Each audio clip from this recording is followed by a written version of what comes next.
Ole, ole, ole. Ole, ole, ole. Ole, ole, ole. Hello there, ladies and gentlemen, and welcome to the Sheff United Way. Tonight, we're doing a watch-along for West Bromwich Albion versus Sheffield United. Obviously, it'd be a bit weird if we were doing this on another team. I'm very, very, very excited to bring in the man that's going to be doing this watch-along tonight, Sam. Do you want me to say your surname? Is that fine? Sure, yeah, that's fine. Yeah. Sam Cooper, here he is. And Sam, Yeah. you'll recognize Sam from our fan cams that Dylan does outside the ground, because Sam has been on everybody's lips, the talk of the town, this lad, from when he's been on the fan cams. And he's going to be your commentator for this evening. How are you feeling about that, Sam? Dead nervous. But I'm looking forward to it. I've tried to do a bit of research and prepare myself, but it'll be good. I'm hoping hopefully successful. So a bit of backstory. I have thrown Sam in the deep end here, and I saw him on the fan cams and thought that guy is absolutely fantastic. I would love to get him on the channel, and then here we are. It literally happened a few days ago. It's like a transfer that just goes through straight away, like the Patrick Bamford signing. It was like talking about it and then boom, it's done, and here we are. But also, before we get into chatting more about the Blades, let's bring in your friend and mine, Connor. How you doing, Con? All good, mate. How are you, boys? Good. Yeah, Very I'm good. Yeah, we saw each other last night for the Sheff United Way Christmas do, didn't we? It was really nice. They were a lovely group of people, and we had a couple of drinks and we enjoyed ourselves. Well, Connor had a few more than a couple of drinks. Yeah, yeah, I had my fair share. Cheeky. The thing is, Connor drank a lot last night, and if I drank that much, I would be on the floor. And Connor, he seems more sober than me. Yeah, it's runs in the family, mate. Runs in the family, so I'm living up to my reputation. Good man, good man. Now let's talk about tonight's game. Sam, can you bring up the lineup on your phone or your computer? Yes, I can. Or something? I can do. And exactly we'll chat about it, because I think. Spoiler alert, if you're not seeing it, I think this is the best possible team we could have put out tonight, in my opinion. Under the circumstances, absolutely. So what do you think about it, Sam and Connor? I'll let Sam, you go first. Well, there was so much talk about obviously, the 1-1 with Norwich. It was such a shame we weren't able to make it so many points as 3. But it was a real difficult situation, and there's been so many questions of how we're going to face this game with all the players that have been out. Obviously, Peck going to miss Peck, but what I think this is, as you say, best lineup we could have had. Shall I read it out? Yeah, go for it, mate. Yeah, of course. Michael Cooper starts in the sticks. Nobody expected him not to. Femi Siriki back again, obviously. Mark McGuinness once again. Tanganga, Harrison Burrows, Andre Brooks down the right, Riedewald and Soumare are our midfield duo. Obviously missing Peck. We've got that man again, Gustavo Harmer on the left, and Tyrese Campbell and Patrick Bamford as our front two. As you say, I think definitely probably our best lineup we could have at the minute. And I think everyone was questioning how is this game going to go with all the people missing, but that feels good. I feel a win. I definitely feel a win for myself. Good. I feel like you read that out expertly, because United always put the team out really weirdly, and I don't know whether it's is it number or is it? I'm pretty sure it's number. I think it's number. So confusing, and it's so hard to put the players where you think they should go just by reading down a list. Con, what do you reckon to that lineup? Yeah, I think we're pretty much at full strength in terms of what we've got. Maybe apart from Callum O'Hare, we've still got the conundrum of obviously trying to get O'Hare and Gus in the same team, because they like to float into the same positions, obviously in the middle in like the 10 role or off the left. O'Hare's obviously started doing that as well. I'm more than comfortable with that lineup, though. A lot better starting lineup than what we had on Tuesday. But I'm not too bothered about the Norwich game anyway. When I seen 8 changes, I was like, right, I'll take a draw tonight. I still think we should have won the game based on how it went, but Yeah. tonight it's going to be a completely different test. I think there's going to be a lot of goals going in left, right, and centre tonight. I can see it being very, very high scoring. Yeah, it's an exciting one because West Brom obviously have always been, a team that's vying for playoffs at the very least. They've had a lot of time in the Premier League, and their fans will have massive expectations. So I always feel like if you go to the Hawthorns and you get something from that game, it's a good result. And I still feel like that tonight. I feel like if we go there and get a point, I think I would be happy with that. We're speaking with your dad offline, weren't we, Sam, and saying that any sort of draw or win, in my opinion, is a big result. But Sam wants all 3 points, don't you? I think that's pessimistic. That's negative. We can win this. Obviously, I agree. Going to the Hawthorns, you think of them as one of the bigger clubs in the Championship, and it's a hard place to go. Undefeated in all of their games at home, apart from one, I think. So obviously, it's a hard game. But I think the form that they're on compared to ours, obviously having drawn the last game, which under the circumstances I think was a good point. I feel confident about it. And actually, I texted one of my because I'm not far from the Hawthorns myself, and I texted some of my friends who are Baggies fans, and one of them said, "Yeah, I think this will be an easy day out for you guys." And I don't know what he meant, but he said he hopes we batter him. I don't know why, but maybe he wants us to bash him into shape afterwards. They want Ryan Mason gone, don't they? I think so. Yeah, I think they're not a fan of their manager at the minute. Yeah, but I feel good. What do you think about Ryan Mason, Con? Seems like a nice guy. Don't think he's a great manager, though, to be honest with you. I think we had a little bit of a chat about this last night, didn't we? It's very, very Ruben Sayers-esque in terms of seems like a nice fella. I'd probably have a pint with him if I seen him, but I wouldn't want him managing my football club. But yeah, it is what it is. I suppose we've got a decent record at the Hawthorns in the last couple of years as well. Since we lost, we ended up with a 4-0 drubbing, didn't we? Darnell Furlong with his long throw-ins and that was Aaron Ramsdale gate, weren't it? Yeah, Aaron Ramsdale gate. Yeah, we ended up with a 4-0 drubbing. Darnell Furlong causing us absolute nightmares with his long throw-ins, and Verrips being one of the worst goalkeepers I've ever seen play for Sheffield United. But even since that.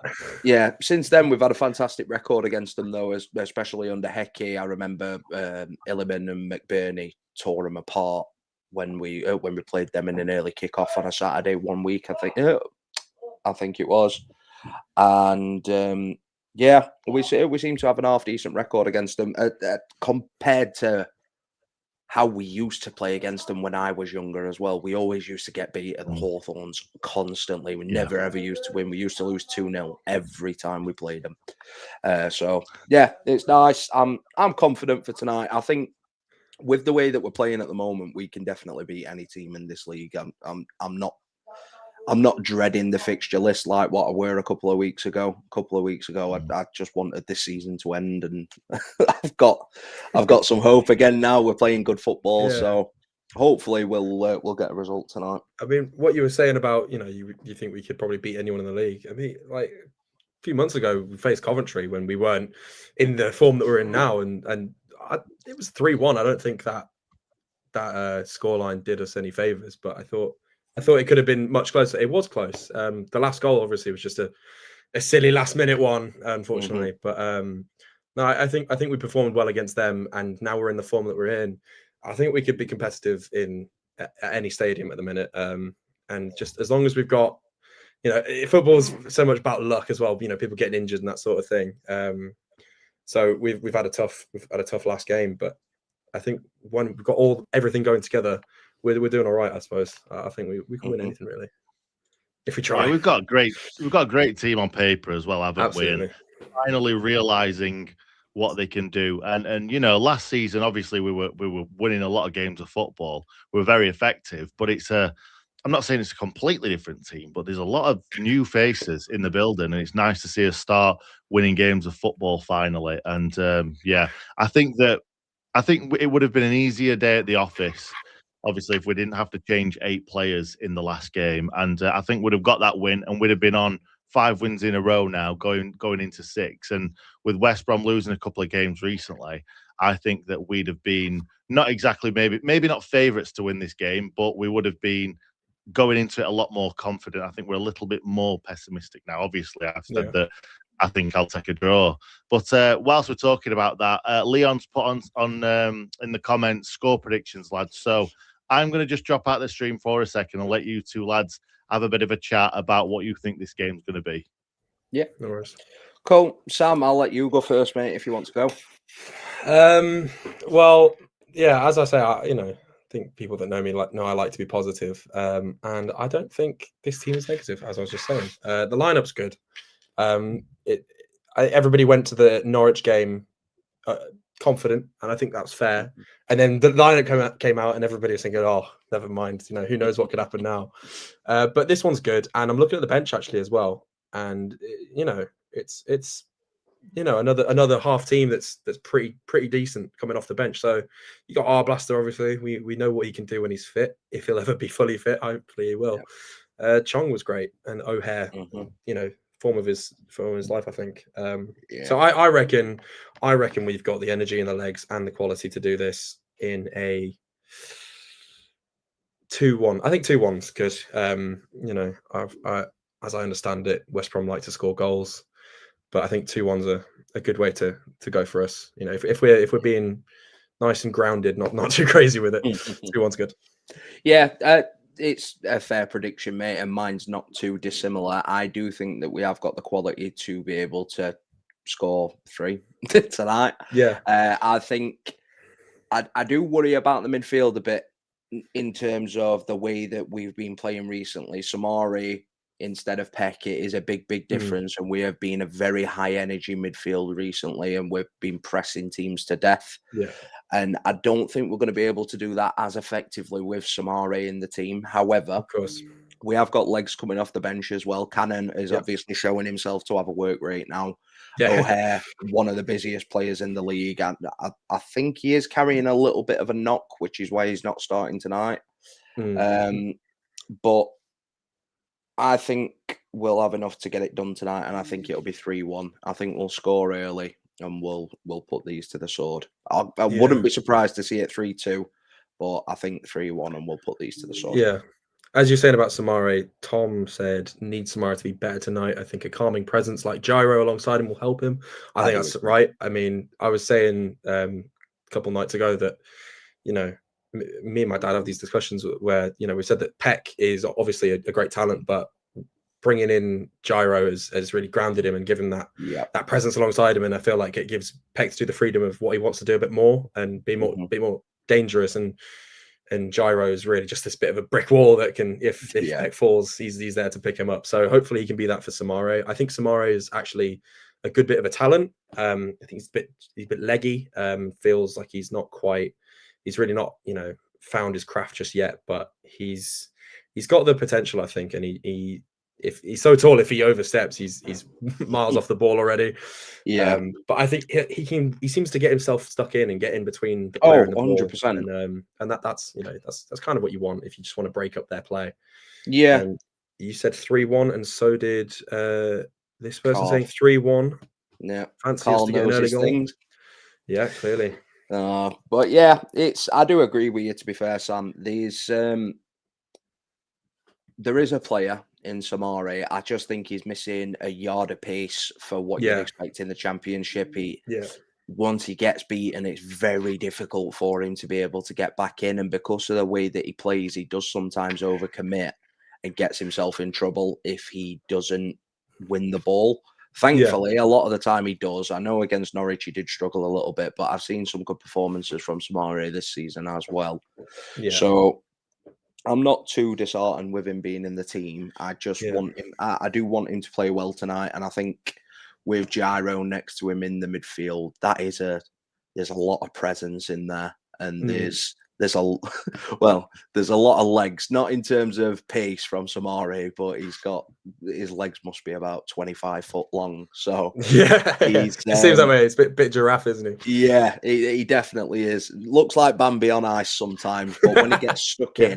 in, the thing that I really like about him is his the way that he chains his challenges. So he'll go and challenge one person, win the ball, but lose the deflection, and then go Yeah. and challenge the next He one, just and keeps then going do to it the with the next one. He yeah. doesn't stop, which is the sort of work ethic that I want from a Sheffield United player. I think he is just Definitely. lacking a little bit of pace, but if he can work on that, he Yeah. could be a serious talent because he's Yeah. good with the ball at his feet as well. His on the ball play is quite underrated. Sometimes he loses it, and he can be a very frustrating player. But I do think there's a player. I feel like we get a lot of those sorts of players in our club. We get someone that's it's got something, but it's just not quite there, Yeah. and sometimes it doesn't come through. A lot of people are talking about Callum O'Hare being missing, of course. Danny saying, "I hope Callum O'Hare is on the bench because of fitness, because Wilder is previous for not starting him. Worries me because I don't think he will hang around if that continues."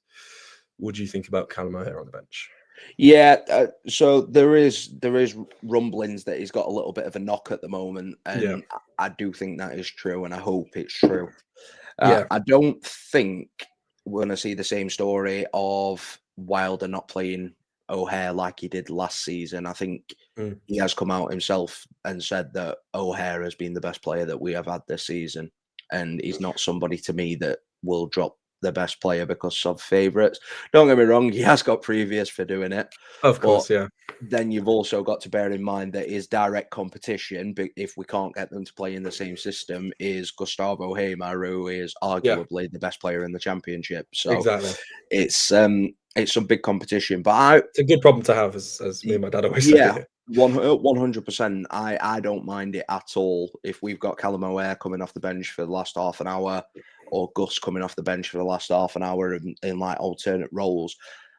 But I think there's a system there where we can play both. I really do think there is a system there where we can play both. They did it at Coventry. They can do it here. They really can. Yeah, of course. I think, as you were saying about Wilder and his previous of leaving players out, I think I don't know if it's something to do with the owners, but his attitude seems to have changed a bit. He's making the right changes and keeping the shape of the team when he does so. And it feels like he's not, sometimes it feels like he sacrifices a bit the team to make sure that he's right or something like that. But I think he's changed that up a bit, and he makes the right decisions for the team now, and his substitutions feel better. I think when he was sacked, I wasn't against it really, because obviously thinking about it now, it's like he got us 92 points. How could we sack him? But at the same time, I think he has maybe sometimes a bit of an ego, but also he can throw players under the bus, and he doesn't make the substitutions. And I think Wilder lost us that game at Wembley, which was my first trip to Wembley. So cheers for that one, Chris. But no, I think he's dropped that sort of habit now, and he seems to be doing much better. Yeah, I agree, mate. I'll touch on that after the main man's back, so I'm sure he's got plenty to say. No, that's fine. What I'll do is we'll drop you out just for a second, Sam, just so you can sort your stream out. I've sent it all over on your WhatsApp, and I'll let Con do the talking about Chris Wilder, because you never know, we might get him on the channel one day. People seem to think that we don't say what we want, but you're probably right. So I don't think Chris really cares for criticism that he's got anyway. I think he's got his ideas. He is very stubborn and old-fashioned in the way that he does things a lot of the time. But one thing that I have got to give him credit for is that a lot of people did write him off when he came back, and I wrote him off before he even walked out the door. I thought we were stuck, and we were never going to get any further under Chris Wilder than where we have been. I didn't think he could take us any further. However, he's adapted the system again. We're now playing with two up top, and we're looking so much more dangerous, and it's so much more enjoyable playing with two up top, because we've got we've got sticking points. We've got things that we can do.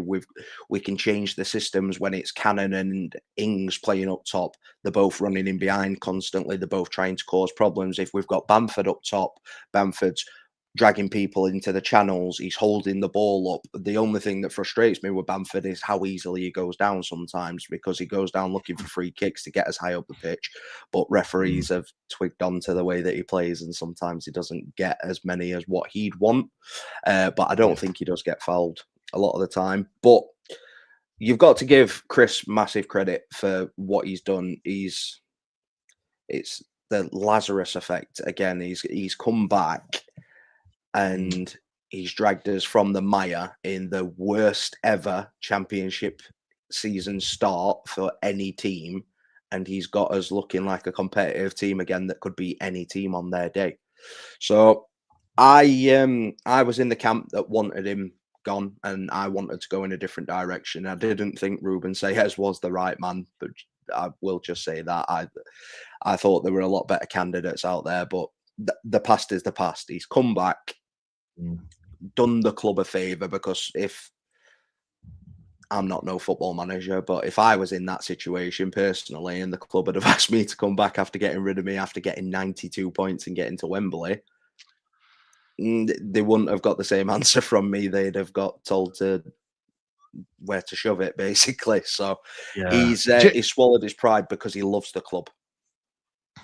I don't think any Wilder hater out there can hear those words of what you've just said and not have an ounce of respect for the man, because like you just said, it would have been really, really difficult after being, let's just relate it to our own lives. Imagine, and it's not anything like our own lives, because it's way more in the spotlight, and it's way more embarrassing for Chris Wilder losing his job than for me getting made redundant a few months ago. I feel embarrassed just being made redundant from a job that, you know, I was into, but not that into. This is Chris Wilder's life, and all his mates support Sheffield United. He's a huge fan himself. He's played for the club, and just to think that he came back to rescue us, and I don't think it's just for him. I don't think it's to prove a point necessarily. It might be some of that, but I just think it's because he doesn't want to see the club in the state it's in. And do you know what, Prince Abdullah? I'm going to say Prince Wilder. Then it might be Prince Wilder in the future. King Wilder. King Wilder, yeah. But Prince Abdullah said he hated seeing us like this, and he doesn't own the football club anymore. He's got no stake in it, and he hated to see how bad we were playing and where we were in the league. So imagine what that feels like as a former manager and fan. Well, I think if you look at what Chris has said about what he's done at the club in the time that he's been here, he's always said he wanted to leave the club in a better state than what he found it. He's always said, obviously, we were in the doldrums in League One, struggling, disconnection between the fans and the football club, and he brought that connection back. I think he could quite easily see that the connection was no longer there after he'd gone, and obviously Sayers come in and we had the awful start to the season. That must have killed him.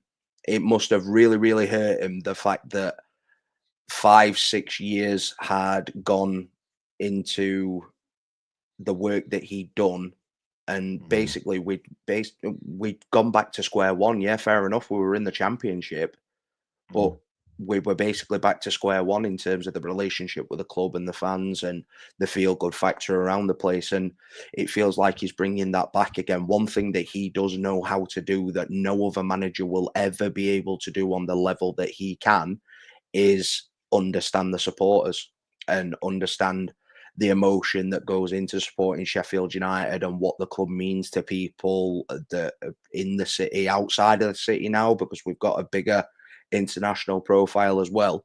There's nobody that embodies the spirit of Sheffield United better than what Chris Wilder does. Love him or hate him, he knows the club inside out and he loves the club.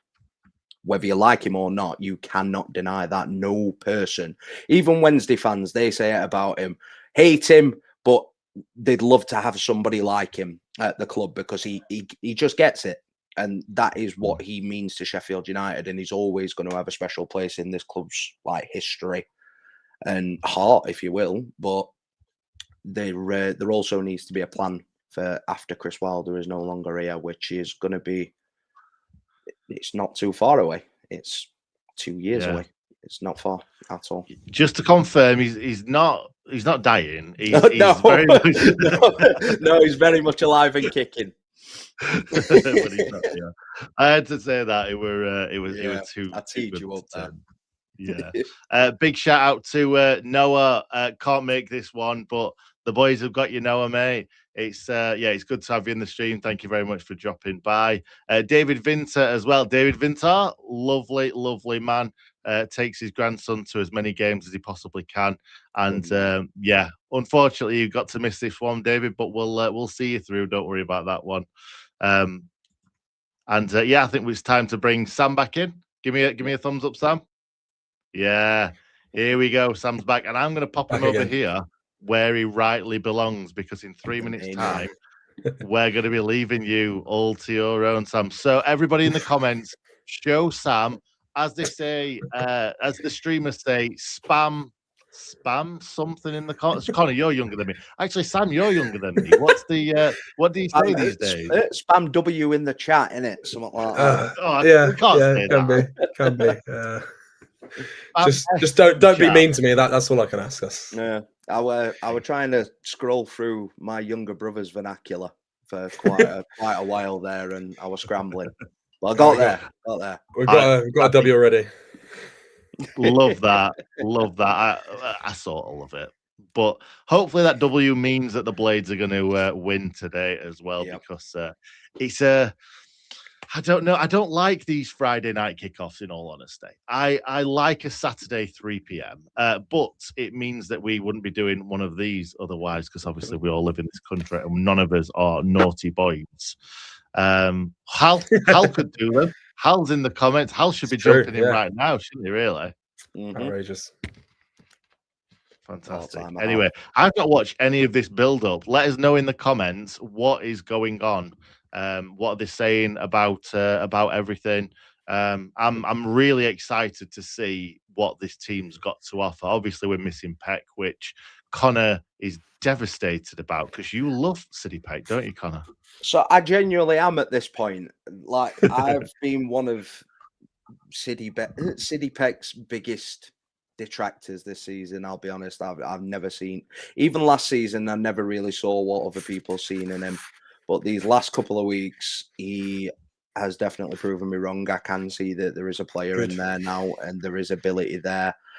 And his pressing, his energy levels and things like that are definitely there. So he is going to be a big miss. I'm a big enough man to admit when I get things wrong. I'm still not wrong about Tom Cannon, though. What you know? People never change, eh? Come on, people don't know. People don't know. Oh yeah, we didn't actually. We were potentially going to do a video about it, weren't we? But we didn't end up doing it. Yeah, I think Tom Cannon is. He's been a waste of money, and I do think he is going to be a waste of money. I'm glad that he's scoring a couple of goals, and I am seeing more out of him now. But it's still nowhere near what I'd expect and what I'd want. He's not a clinical finisher. He's not lethal anywhere. He doesn't put all of his chances away like a Billy Sharp potentially did early on in his career, even though he didn't offer much else early on in his career. He'd always put the ball in the back of the net. Whereas now, Tom Cannon's at a stage where even when he does get chances, they're not going in the back of the net 9 times out of 10. A lot of his goal, I think the goal against Wednesday were a little bit lucky with the deflection and the fact that the worst goalkeeper in the league was stood in the net. And the Leicester goal, good anticipation, but anybody could have scored it pretty much. I think so. I do want to see him do well. I do want to see him do well, but I need to see more from him. He was a big money signing. We need to see more. Yeah, that's fair. I mean, I can understand that. For me personally, I think he didn't ask for a 10 million signing fee, did he? It's not his fault when all this pressure is put on him, and that's what we do in football, isn't it? We put all this hype on a single player. We have kicked off, by the way. We able to put up the oh my god, We were enjoying ourselves so much. Yeah, we're weren't we? talking too much. Hang on, there we go. Kickoff. Achieved it. Excellent. Lovely. Right. Well, we'll leave you yeah. to it, Sam. Enjoy problem. yourself, but enjoy Yeah. yourself by being flipping disciplined. All right. Yeah, that's it. I'll do my very best. I'll try not to. Best of luck. Best of luck, mate. You'll smash it. Cheers, mate. Thank you very much. Cheers, Sam. Good luck, mate. Take on. Thank you. See you later, guys. Up the blade. See you later. Up the blades. Right, it is just me now. So we have just kicked off, and it, as I was saying in the pre-match, not everybody would have been watching from the very start, obviously. I was saying that I think this is a team that wins tonight. It's gonna be very difficult. I think I predicted a 2-1. We've had a few 3-1s. We've got Ben here saying 2-1 as well to the Blades. Obviously, I think I agree with that. I think we've got the best team that we can have under the circumstances. We've got half our team missing. Well, not half actually. We last game we had half our team missing, but now we've got Riedewald back, and I think we don't tick the same without him. And I just hope we extend his contract later on into the season, because I think he's only with us until January, which is a scary prospect. You know, we want to try and keep him around for a bit longer than just that. There we go. I've just turned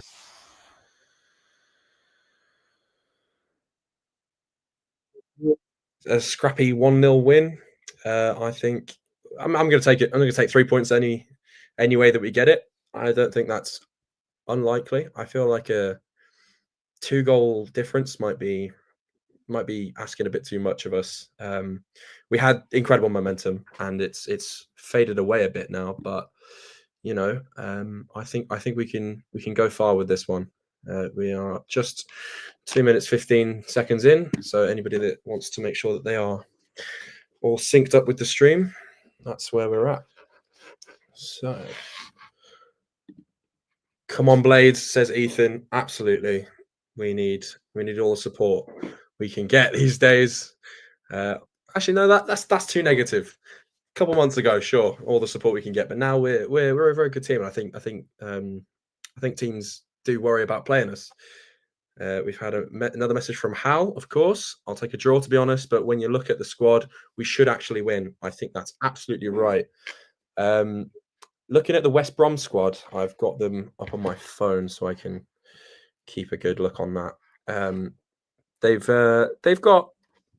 I mean, I suppose I don't really know too much about their players. They've got some valuable people in there. Obviously, Nat Phillips has been at Liverpool for God knows how long. Was at Liverpool for a long time. Actually, I think I got that entirely wrong. I don't think he was there that long, but he was a squad player that I don't know actually. I know he was there. He was from Liverpool from 2018 up until the end of last season. So I didn't get that wrong.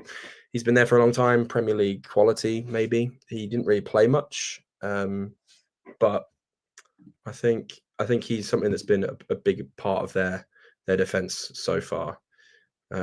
Speaking of our own defense, we've got Mark McGuinness back again, injured by the end of the Stoke game. Obviously scored a goal. Anybody that watched my interview after the Stoke game knows that I've used a big word like imperious to describe him in the air, and I don't take it back. Yeah, we've got someone else saying we've got the better squad. I can't lie, and I think that's absolutely right. We need to win. If we lose to West Brom, if we lose to West Brom, we've definitely got to bounce straight back again.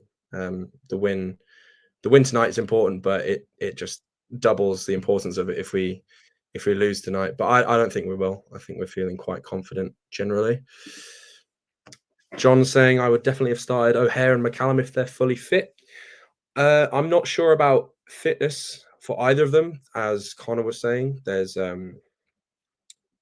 are some rumours of O'Hare being with a knock, but obviously, we see him play almost 90 minutes of every single game. He just keeps running and running. He runs more than anybody else on the pitch. So I think, I think he was taking a bit of a break in the last game or two, but also I think maybe there is a knock there, and that's why he's not playing. But there's also the issue of how does he fit O'Hare and Harmer in together, and there's the argument that they're both attacking midfielders, really. They're both 10s, but they can both play on the wings, as we can see, obviously, from last season. West Brom just put in a ball, and Michael Cooper is there to pick it up perfectly fine. As I was saying about O'Hare and Harmer obviously player of the season, championship player of the season in the left mid, left wing position, wide. I think Cal O'Hare can play that sort of same position, left or right, but it's not their preferred. I think that's kind of the only way with the formation we're going with at the minute. That's the only way that we get them both into the team. But the issue with that is I think Brooks is on fire at the minute. And that partnership between Brooks and Siriki is absolutely deadly. I think Siriki is not knowing too much about other right backs in the league at the moment. I think he's definitely probably up there. I think he's just gotten his first ever special card on FIFA, actually. EAFC 26 just got an Inform Team of the Week card, 83 overall, which is big news for him. I'm sure he's happy to see that. Almost maybe want to buy the game.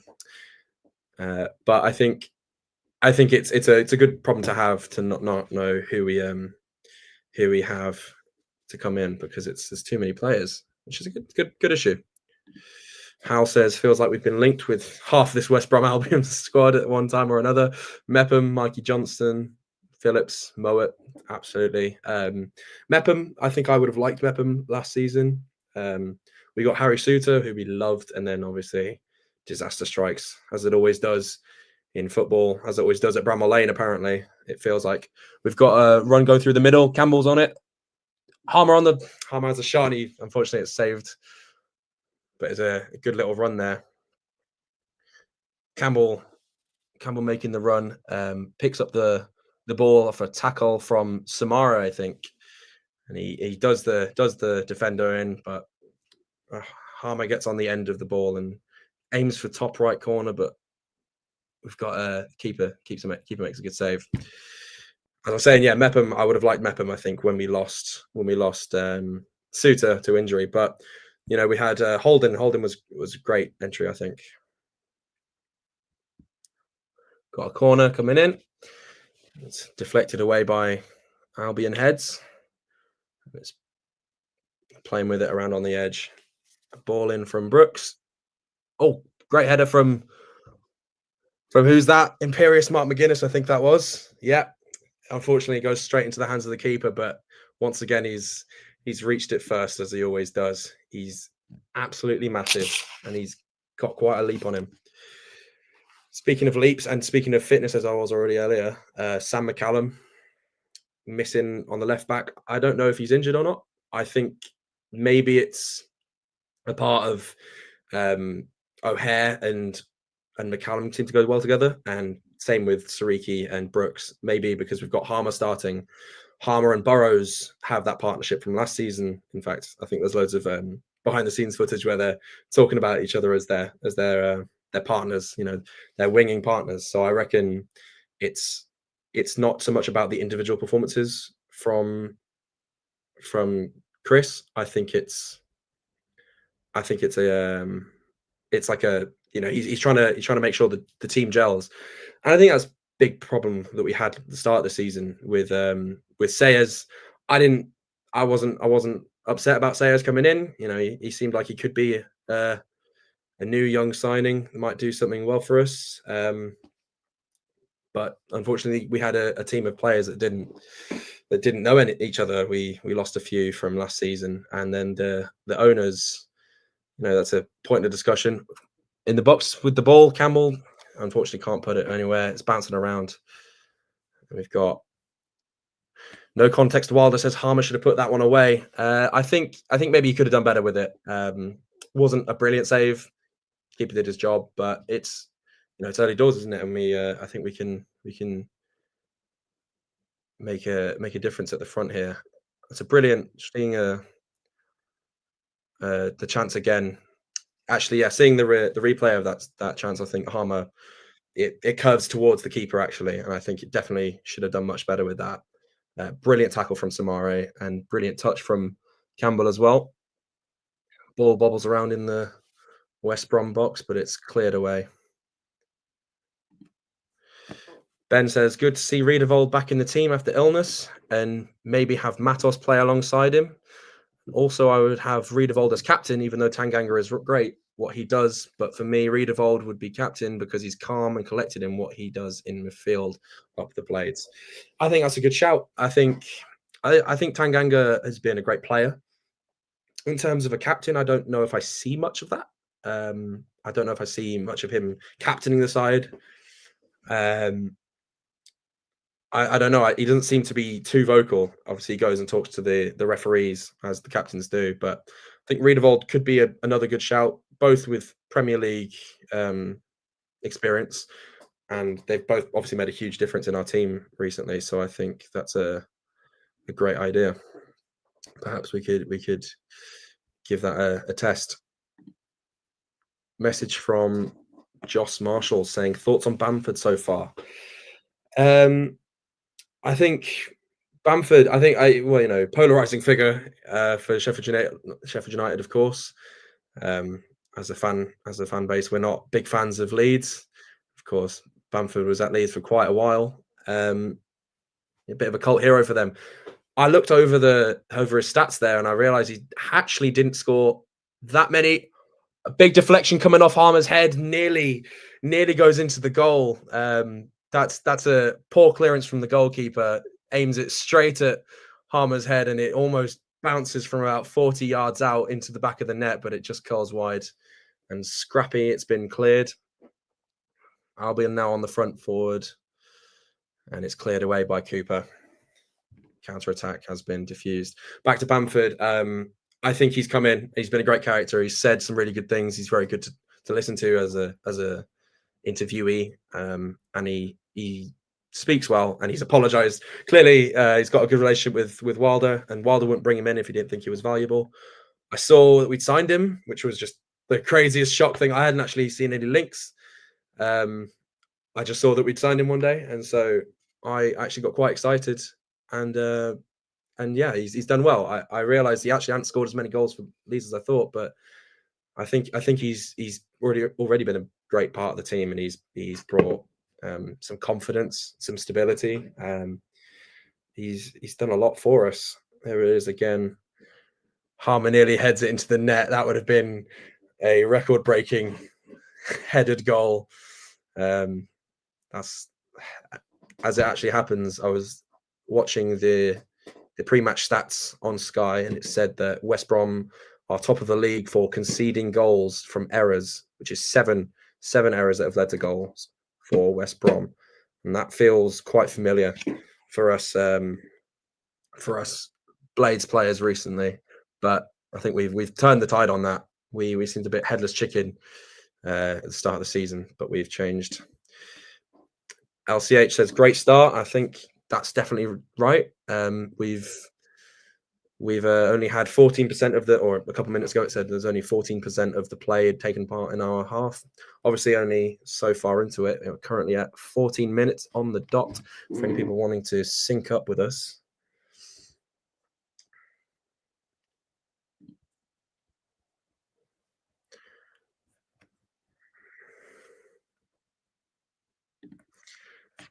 Michaela says, hey, this guy is great. Keep him for the next time. Thank you very much. That's very kind. I will make sure that they give me another go in the future. Agreed. Sam is the man. Thank you very much, Hal. Once again, the West Brom are passing it around at the back with their keeper, and Bamford's chasing it. I feel like they're not very comfortable in what they're doing. It's just not really letting them out of their own half, which I think that's exactly how it felt against Norwich on Tuesday midweek. For at least the first 20 minutes or so, we weren't getting out of our own half. I think Norwich realised that with the second team that we had out, a big weakness for us would be the midfield, and we couldn't get out because of because of the missing Peck and Rudavold. So it seems like they really capitalised on that and applied the pressure. And I think if it weren't for that, then the game could have been completely different. Maybe missing all those players wouldn't be so bad if we even still had one of either Peck or Rudavold. I thought Soumare played well enough. I don't mind him being in the team again. Not that we've got much choice, but I think he really put his effort in. He still seems a bit leggy, not got the experience yet, but I think there's a player in him. Paul says, just like Tuesday game, the midfield is non-existent. This first half is boring. We're leaving big gaps for them to go down the wing. I wouldn't say that's totally inaccurate. We obviously, like I'm saying, we're missing Peck. It's difficult to run the midfield how we have without probably our key player. I think for me, O'Hare and Peck, maybe Sariki, now that he's on this form, I'd say those two have been our players of the season so far, and missing those is going to be a real big miss for us. Interested in knowing anybody else's score predictions so far, or any thoughts on the lineup? Anything that we think we're missing? Anyone that we're missing, or even about West Brom's midfield? Maybe there's some West Brom fans in the comments that are watching. What do you think about your lineup today? Just passing around the ball at the back of the West Brom defence. I think Paul makes a good point of the wings are being occupied by the West Brom players at the moment. Wow, ball comes in onto a West Brom player, goes for the volley near post, but it's a great block from Harrison Burrows. I don't know if Cooper had that covered or not, but Burrows, I think, probably keeps that down to 0-0 there. So it's a very good chance. He's completely open, unmanned, which is poor defending. Kayla says 2-1 is a solid prediction. Hopefully 3-0 though. Well, of course, 3-0 again. Ole ole would be wonderful, wouldn't it? Cooper's there in the box to clear that corner away for West Brom. Strong fist. In fact, I think that might have been a header from a West Brom player. I think Cooper's got his hands on that, but before he could actually reach it, the West Brom players cleared it out himself. Pretty inaccurate header, gone into row. They always say row Z, but actually it would be row A. The higher you go, is the higher the number, higher the letter. Cooper, I think, has been. What was people's thoughts on Cooper? I think Cooper's been a bit of an issue. Obviously, he's not been up to standard as he was last season. We've been missing his quality. He was. I would have said that he was definitely the best keeper in the league last season, and I think maybe Trafford gave a great shout, of course. But I think what gave Trafford a lot of his stats is Burnley had an incredible defense in front of their goalie. So I think on his own, I think Cooper probably outdoes Trafford. But I won't complain that we've still got Cooper and Burnley don't have Trafford, so that's all right. But I think he's been injured. Cooper, myself, some discussions with my dad. We think that he's been going down every now and then, and even missed a half of a game against Coventry, which we may not have lost the game the way we did if Cooper had stayed on. I think he's improving. His kicking's not been good at all, but it seemed like it was a lot better against Norwich. And of course, he made that save at the end. I was in the stands, and I was ready to break down in tears, but he made a brilliant save and kept us in the game, thankfully. But I think he's been improving. The whole team's not been very good, and I think he's just one of those players that's still behind in the olden days, in the start of the season where we've not been performing. But I think it's a slow recovery. But I believe that in January we need to pick up another goalkeeper, a second goalkeeper. I don't think Adam Davies is good enough to be. If we want to be the team, if we want to be the team that we want to be, and obviously play at Wembley and get promoted, or even win the league. Don't think that'll be happening this season, unfortunately. We need another second goalkeeper. We've not got the quality behind Cooper, and if he's injured the way that I think he might be, I think maybe he might need some surgery. And in January, I think we need to pick up another goalie to cover him, one that's actually going to be not even great keeper, just one that's decent standard for the Championship level. Josh Marshall asking, do we need any reinforcements in January? I think definitely, as I was saying, goalkeeper and right back as well. Sariki's been brilliant. I don't want Sariki to be put on the bench, but I think we need another option, because our other option is, Godfrey's not a part of the team anymore. I think there's been some personal issues there. But our other option is Tanganga, and we know that Tanganga just doesn't perform nearly to the same level when he's at right back, and centre back is definitely his position, and I wouldn't change him for the world at the moment. I think that would probably destroy us. So I think a right back, a goalkeeper. Our centre backs, we've got 4 great centre backs, I think. Compared to last season, who did we have? We had Jack Robertson starting most of our games and our captain. Another polarizing figure, I think. One that I think I'm happy to have seen gone for now. I did like him in most of his time for us, but this season it's just not good enough, and I don't think his attitude was very good, especially to be our captain, supposed to be leading the team. So our centre backs are good. Midfield, it's good. We've lost Peck and Riedewald in the last game though, and our options to replace them were Matos, Arblaster, who is obviously Arblaster's our star boy, but he's not played in 394 days up until the Norwich game. So I think we need some. I think we need another reinforcement in the midfield, a goalkeeper and a right back. I think our striker options are covered.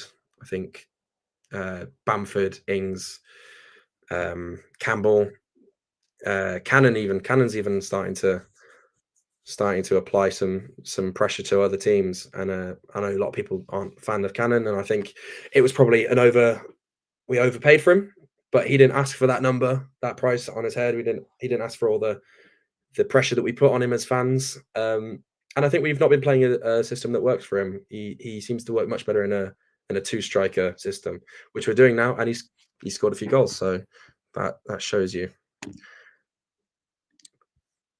Carl says Cooper's distribution needs to improve. Massive drop off from last season. Absolutely. I think the first half in the Norwich game, I thought his kicking had improved already.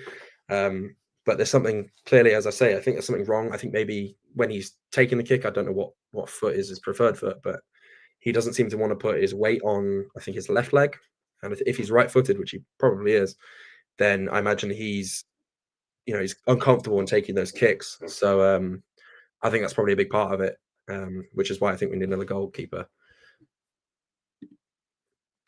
Michael says, as a Leeds supporter, don't leave Bamford out when he's in a rich vein of form in scoring goals. When his goals dry up, you leave him out of the side. Also manage his mins due to his injury issues. Yeah, well, I think Bamford, as I was saying, is a great option for us to have. Brings experience, brings plenty to us. And he's already shown why we signed him. Scored on his debut, or was it half debut? I'm not really sure. I can't remember. I think it was against Portsmouth, wasn't it? Which was a home game. So I think it was his first home debut. And he scored a few goals following that. I think he's been a big part of us so far in this. The season didn't really start until Sheffield Wednesday did it. And I think part of that season, he's been a big part of us, and without him, I would be worried. I would be worried if we just had Campbellings and Cannon, of course, and One. Shouldn't forget One. I don't think One gets in anymore, which is a shame because I really like him. I'd really like to see him develop, but I think maybe in January we send him out on loan to try and develop him. That's a corner for West Brom. It's put into the box, but immediately deflected out, and Harmer chases it, but can't get anything out of it. The West Brom stay on the front foot. Michael says they're targeting Cooper with these corners. I think you're probably right, but he seems to be controlling them well. I think he's getting his hand where he needs to, but I think what they're doing is they're sending the ball towards him, but then they try and get their taller players in front of the ball first, which is why they skied that header chance earlier. Another ball into the box from West Brom. Seems like the tempo has changed a bit. The ball seems to be going into our half of the pitch a little bit more than it was at the start of the game. 25 minutes and 30 seconds so far on the clock. Anyone that wants to make sure that they're synced up with us.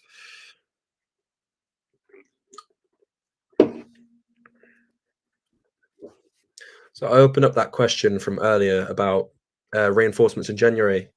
What does anybody who do we think we need to reinforce in the window? You know, is there any particular players that you want to bring in? Any positions that you think we need filling out?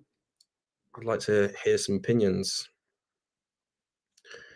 Here's Ben Brunton with, there was talk about Tickle, which I haven't heard of before. There was talk about Tickle from Wigan to be number 2 goalkeeper to replace Davies. I haven't heard anything about this funny Tickle man. I'll have to look into him.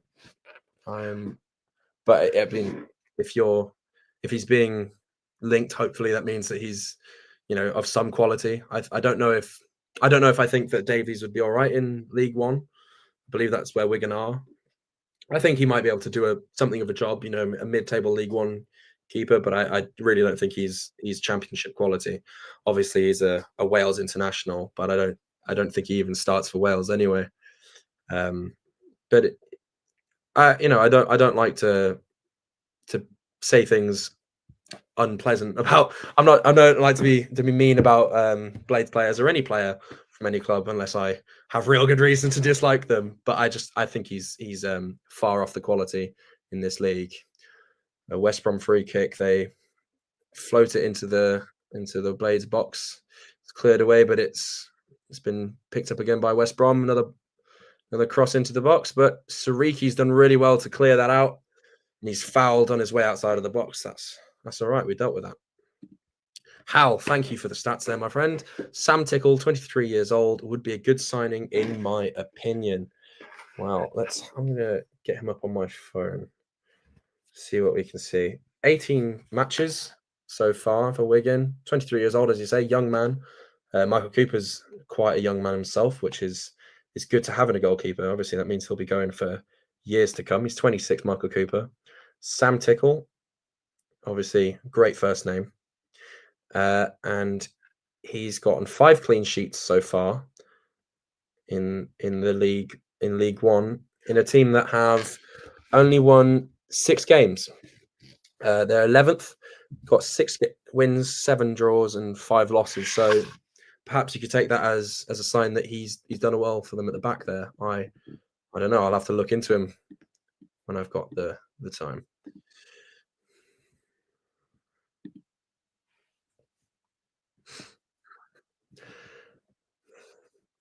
Brooks has moved into midfield there, and I think the same goes for all of our wide players. Actually, I think, you know, Brooks and even Sariki and Harmer and O'Hare, they go out, they start out wide, but they come in and they help that dominant performance in the midfield. And I think that's why we've been a part.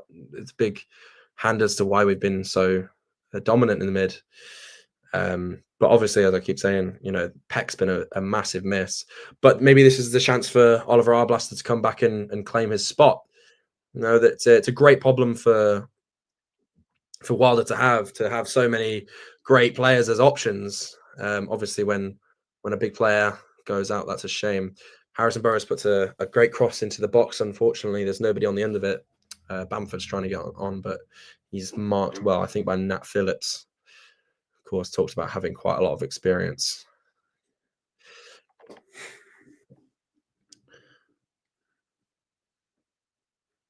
Passing it around at the back again. So Sam Tickle is one player that we've mentioned. Wondering if there's any other players that we've got personal interest in for the Blades to maybe sign in the future.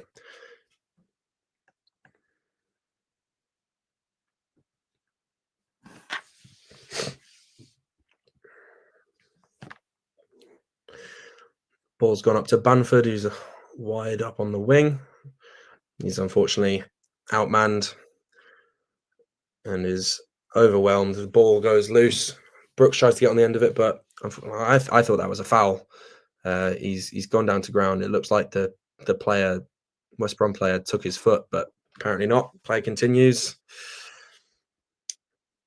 That's another question. Is apparently the referee on this game is one that we Blades know from previous games. We've not had him this season, according to Hal. Hal, this was your research that I was watching your pre-match video earlier, talking about the referee being one that makes some very very controversial decisions. But I was wondering what people think about the officiating against Norwich. Personally, I was there and I didn't think it was very good. Then I gave an interview and Dylan of Sheff United Way was saying that it wasn't. He didn't think it played too much into it. I think, of course, we weren't up to our best standard, but I thought that it wasn't like Norwich was given a goal or anything because of the refereeing. But I thought that was part of it. And Campbell's been set loose by a brilliant ball from Soumare. He's on the run. Unfortunately, he goes for the shot in the box, but Nat Phillips puts in a brilliant tackle, and it's blocked and it's gone out for a corner. That was a great run from the midfield. It's a brilliant counter attack. What a ball! Campbell is loose and he's running on his own. He's got only got Nat Phillips in front of him. He tries to send him the wrong way, but unfortunately, Phillips reads it. And he puts out a long leg that blocks the shot. Josh says, see any chance of us holding on to Gus next season? It's a really tricky one. I think we know as fans that Gus is a big fan of Sheffield. I think he's a family man and his kids and his wife are happy here. And I think that's a big part of why he stayed for this season. We've got a corner being curled into the box here. Riedewald manages to keep it in play and he puts it in, comes back out to him and back in again. Tanganga's playing around the box with it. Burrows sends another ball in. And unfortunately, referee has called for a free kick. Apparently a foul on, I think, Nat Phillips, unfortunately. Back to Gus. I think it's going to be really tough to keep him. He's a team that's better than 16th, 17th place in the championship. He should be winning the championship, and I think he should be a squad player in the Premier League at a team like Fulham, something like that. He's a quality player, of course, and I think we'd like to do so much to keep him, but unfortunately, that's just how football is. So we'll have to see. And Michael says, "What a waste from Tyrese Campbell." I think it was. Maybe I don't know if I'd call it a waste, but it was definitely a tough. It was a tough situation. He's running on goal, but he's got Nat Phillips in front of him the whole time. He's not able to break past him. He tries to send him the wrong way, and it's a brilliant block from Phillips. In all fairness, maybe he should have done better. I think maybe he could have. He could have held him up a bit longer. I don't believe any of the West Brom defenders were anywhere near, and I think we had a second man following up. I think he should have. I think maybe Bamford might have been there or somebody. Maybe he should have done a bit of hold-up play, which we know he can do a bit of, and wait for his second man to arrive and pass it off. Unfortunately, Carl says, can see Hamza being the first signing, can play right back and centre mid and not getting a game for Leicester. That's a very good point. And I've seen lots of talk about Hamza coming in, and I'm not against it. I loved him last season. I think he started off a bit rocky, but he really grew into his position. He has played 14 games in all competitions for Leicester, 13 in the Championship and 1 in the EFL Cup, and has scored a goal in the EFL Cup that one game, which is 1 goal, 1 game. That's a pretty good stat to have as a right back. He's not getting as many minutes as he should, really. I think he's much better than those stats. We've got a tangle on the outside of the West Brom West Brom Albion box. It comes loose to Campbell and he passes it to Bamford, but it's just unfortunately goes straight at the straight at the keeper. But it's that stat that we talked about earlier that West Brom will concede goals from errors, and nearly managed it there. It's a difficult touch for Bamford to take there, and it goes unfortunately straight into the hands of the keeper. But they clearly seem to be open to making errors and conceding goals. Right back, Hamza. I wouldn't be mad about that. I think that's probably a good option. He's defensively great, and I think he wins back the balls. In terms of being on the ball, I don't think he's brilliant, but he's great for keeping goals out of the net and for getting the ball off the opposition. How saying we could have scored 3. I think, yeah, probably a good point. Yeah, I think maybe we should have done a lot better with that first chance from Gus. Could have done better. Campbell, I think, was tough. I think it was, like I said, a great tackle from Phillips to keep the ball out of the net. The keeper, I don't really think the keeper looks like he's got too much confidence in him. You know, his kicking doesn't seem to be all that great, and he nearly gave away. It could have been 4-0 because the ball nearly came off Harmer's head and went straight into the back of the net. Marshall says Bamford had time there. Yeah, I don't know. It was crowded. It was scrappy. Campbell kind of hits the ball at him, and it's off the ground, and he's got to control it. Harmer tries to swing in the ball there, but it's blocked by the defense. And the ball goes bobbling around in the air at the moment. I think it was a tough finish for Bamford to attempt, but you know, maybe he should have definitely done better there. Ball is cleared, and we're now back towards Michael Cooper. Michael Cooper comes to the edge of the box, but the ball doesn't reach him. He has to then flick his leg out to clear the ball. Nearly gave away a really silly mistake. Tanganga's got a man bearing down on him, and Cooper has to make the decision to clear it with his foot. It's much better from Cooper. I think they're trying to target him, but it doesn't look like the pressure's getting to him too badly. Hal says this keeper Wildsmith is from Sheffield and a Wednesday fan who was trying his best to keep us out. Well, that tells you everything you need to know, right? You know, I don't think he's been doing very well, and that's all I'm going to say. I wonder why. A throw-in ball is cleared out of the box fairly easily there, and it's gone to a goal kick. Josh Marshall says Cooper's slacking. I think he comes to the box. I think he comes to the edge of the box. I think the ball, he expects it to come to him, and he does what he has to do. He reacted at least, probably making it's a ball. Brooks has got the ball on the edge of the box. Shariki makes the run on the outside, but Brooks doesn't pass it. He's got players around him. He's trying to dance through them. Puts a ball into Siriki. Siriki then passes back out to Soumare, who unfortunately could not do anything with it. But he's won the ball back, just like Connor was saying earlier in pre-match, that he'll lose the ball, but he'll do everything he can to get it back again. Passing around at the back once more. Yassine says, I wonder what the correct score is going to be. Well, personally, I was predicting a 2-1. At the minute, I don't think that's a bad shout. Well, in terms of, I think we probably could do a lot better than 2-1. We've had very, very close chances. We could be a few goals up already. I think a brilliant ball put in by Harmer to put Burrows ahead. Burrows tried to volley it into the box, but it's blocked by the first man, unfortunately. Nat Phillips again, they're blocking them out. Ball in from Harmer, and again, Nat Phillips, he's just in front of Bamford, not letting us get a lick where he's got anything to say about it. Johnston's dancing us around in the middle here, not letting us get through. They're trying a counter-attack. We've slowed them down a bit, and the ball goes out for a and Tyrese Campbell there looking quite pumped up, giving it some to the West Brom fans.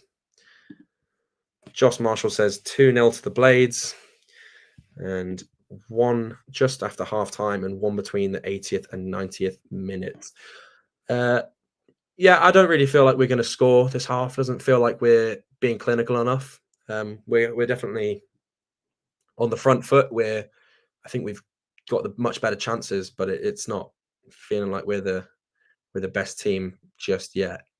West Brom are definitely still giving us something to worry about a little bit in defence. Michael's asking who's the home team here. This is West Brom Albion. So Blades have travelled to West Brom. West Brom are 16th, I think, in the league, and we are 17th, just 2 points behind them. West Brom on 25. Us Blades are on 23. As the game is going, we're currently on 20.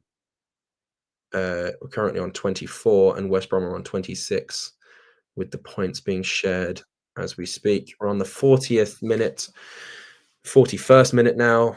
Coming to the end of the first half, and finishing out this first half, I wouldn't complain too much about this team. I think we're definitely still missing Peck.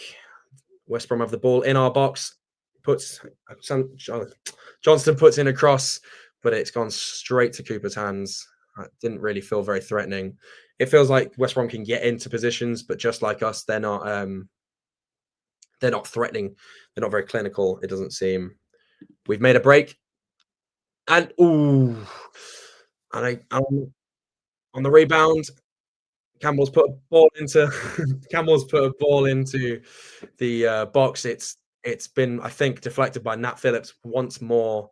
Bamford's tried to get on the end of it, but it's been cleared. It bobbles out to the edge of the box, and Soumare gets on the end of it and looks like he's going to shoot, but he runs around the box and then, unfortunately, skies the ball into row H and is nowhere near goal, unfortunately. I like Soumare, but it's not that. He's not that player.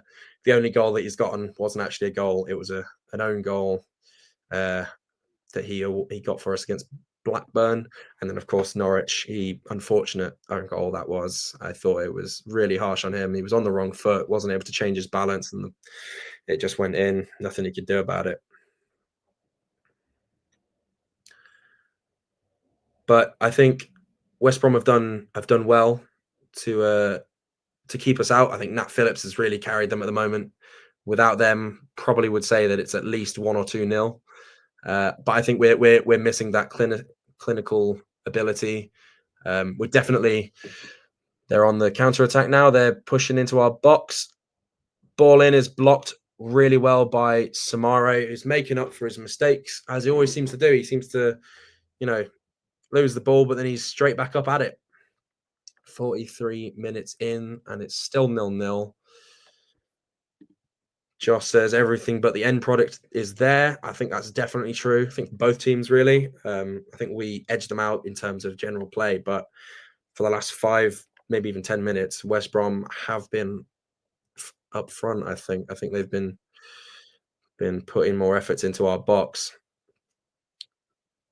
They have a corner, but it's easily cleared away by Brooks, and Harmer goes out to chase it.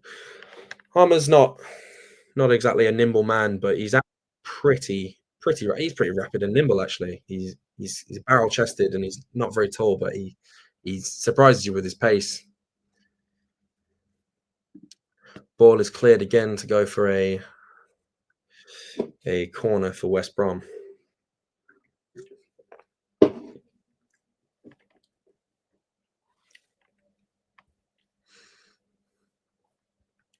We have 401 viewers at the moment. That is great. Thank you very much for everybody who is currently tuning in and watching. Another corner in. It goes all over the place, but it's luckily cleared out to Harmer, who bashes it out into the opposing half, which is collected by the keeper. Gone back up again, and now we've cleared it once more. Brooks is at the top of the field. The flag's up. Unfortunately, it's gone offside, so nothing to come from that. What's the score? Says Shishay. It is 0-0 at the moment. How saying every time we concede a corner, my heart is in my mouth. I have to say, corners this season, well, in Wilder's season so far, I felt pretty strong. We've scored quite a few. We've had some good routines. Obviously, we've got Mark McGuinness, Mr. Imperious. I think he's our best strength in the air by a mile. Tanganga's brilliant, and Sam and McCallum, of course, can jump miles into the air. Ball has gone loose to a West Brom player, but unfortunately, he has absolutely skied it. And that is half time already, no added time. And we are into half time safely, thankfully. 0-0 still. Josh Marshall says, Mr. Imperious, absolutely. I think he's been quite underrated for us. I don't think he's Ben Mee, but he is a great option to have off the bench. As you're saying, Hal, yeah, heart is in my mouth. I think in terms of potential to score goals, I think it's there for both teams at the minute. Can go either way, really. But I do feel that we've got the edge and we're the better team. But it's close. It's not simple. Unfortunately, never make it easy, though, do they? Why would they? That's part of football. Unfortunately, if it's not tense, it's not interesting. We had a question here. Ambas Marquez, is that a West Brom player or is that a player that we were potentially looking at? Unless that is just something entirely unrelated that I've gotten wrong. I don't know. I can't find any Ambas Marquez on FotMob. Hello there, Nick. Hi. Welcome back. Thank you very much. You're doing very, very well there. I was listening whilst I was watching. I'll be honest with you, mate. I thought we were by far the better team in that first half. Created loads and loads of chances. Just didn't put them away, did we? No, it wasn't quite happening. Shall I bring Connor in? There we go. Yeah, sorry, I've brought him in. How are we doing, lads? Oh, we're good. Right, mate. I think. Yeah, I think definitely. The first 20 minutes was all us, really. Don't think West Brom had much to say.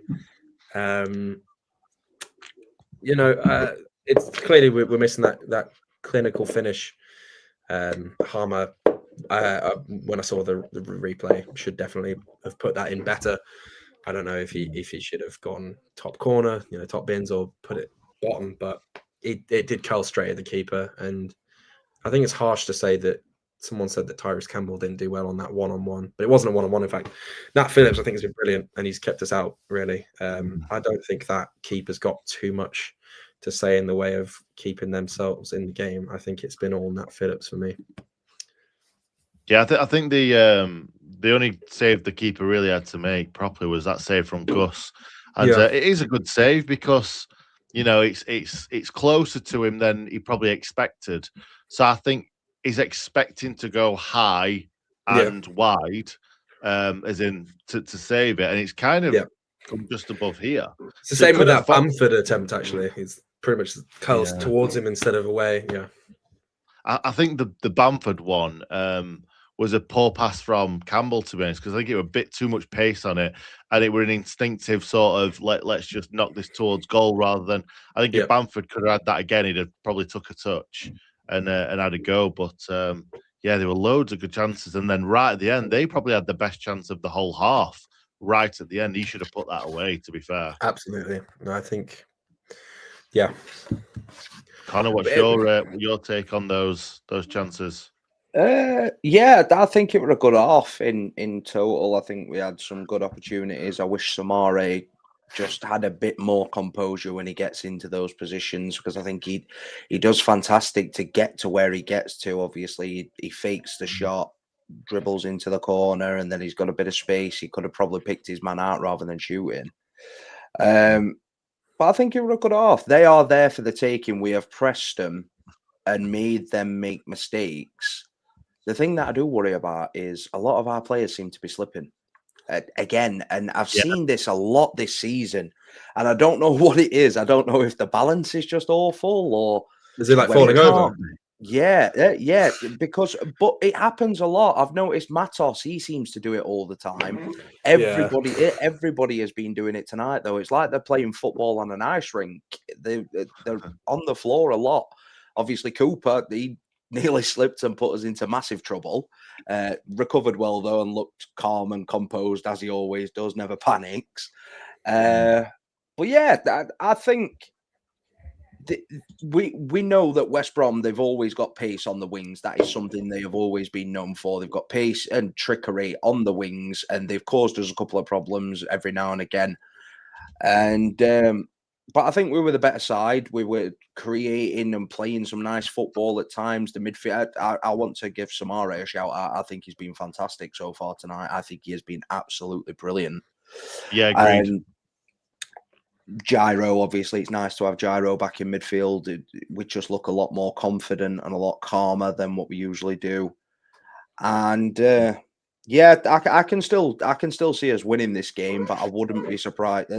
I still think there'll be goals in the second half because there was a lot of chances for both teams. West Brom probably should have had one. We could have scored two quite easily. So interesting game, even though it's 0-0. I enjoyed that first half. Yeah, absolutely. Yeah.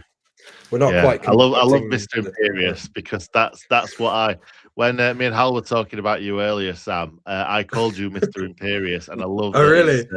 It's becoming a thing. Oh God, is that my brand? It could be worse. It could be worse. Yeah, I don't even know what the word imperious means. That just means, I'm pretty sure it just means dominant, essentially, in this context at least. Well, that can't be a bad thing, can it? No, I guess not. No, it can't. Well, I was going to say something. I've completely forgotten what I was going to say now. So that's on me. What I will say is, if you peek behind the curtain here, people, Sam, on the banners, I'm going to pop up on screen West Brom 0, Blades 0. So all you need to do is go into the banners and change it if a goal happens or something like that. Yeah, it'll be on screen when me and Connor goes out properly, because right now it's made us go even smaller. But no, it'll be absolutely fine. So I was going to say about Soumare. Yeah, I think but just the whole team really. But Soumare, the midfield, I think we definitely can tell that we're not conducting the tempos we would like to be. And it is that duo that we've dominated the past however many games in recent times, with Peck and Gyro. I think Soumare is, as you're saying, definitely putting himself in there. And as you were saying, Connor, you called it exactly. He loses the ball, but he goes straight back to it and wins it back again. He's put in a few good tackles. He created that chance where Gus probably should have scored. And he's been good defensively. I still don't feel like he's that player that we can look at and think, oh, that's Jabril Soumare that's going to sort us out. He's just, I think he's an option that's good because he'll stick himself in, and that's what makes him valuable. At least that's how I see it. Yeah.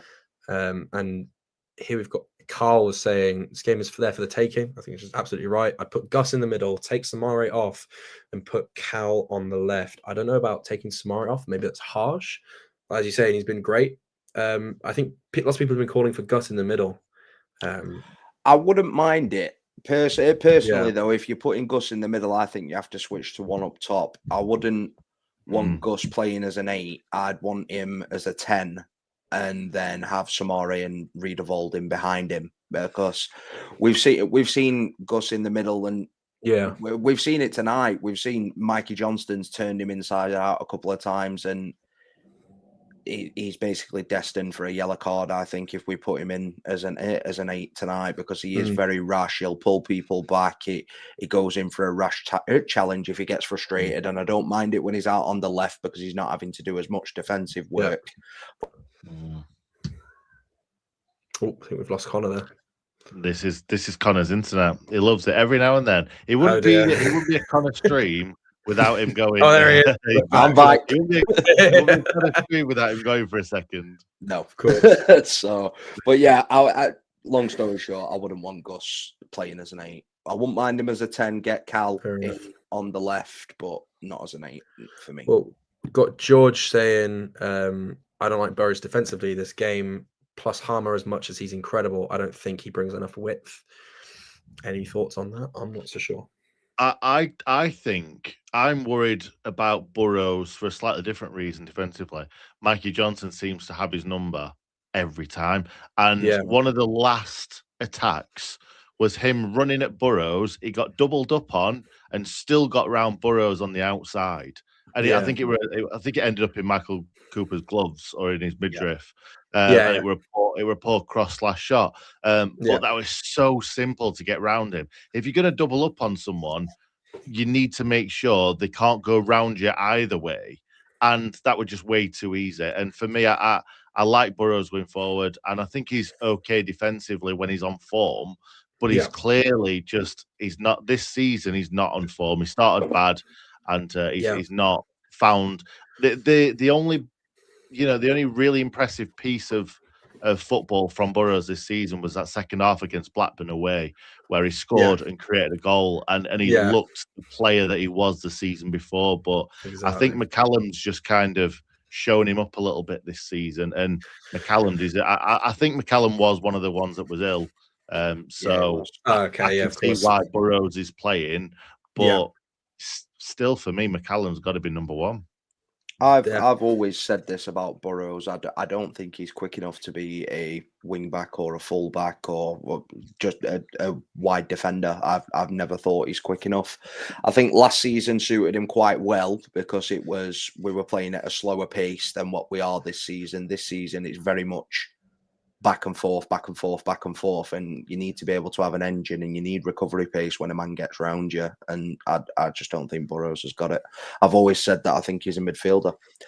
He is very much our own version of what Trent Alexander-Arnold is, in my opinion. In terms I think there's some yeah, there's some truth in that, definitely. But I mean, I remember last season thinking, oh wow, he does add a lot in defense, but he kind of he picks his games where he wants to do that. And I thought made a good block though. Made of course. Made a good block to stop Johnston from scoring. I don't think he knew much about it, to be fair. But he should have been there to mark was Johnston before.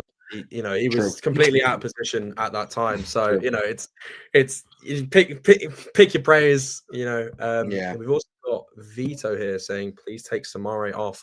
Matos can't be worse."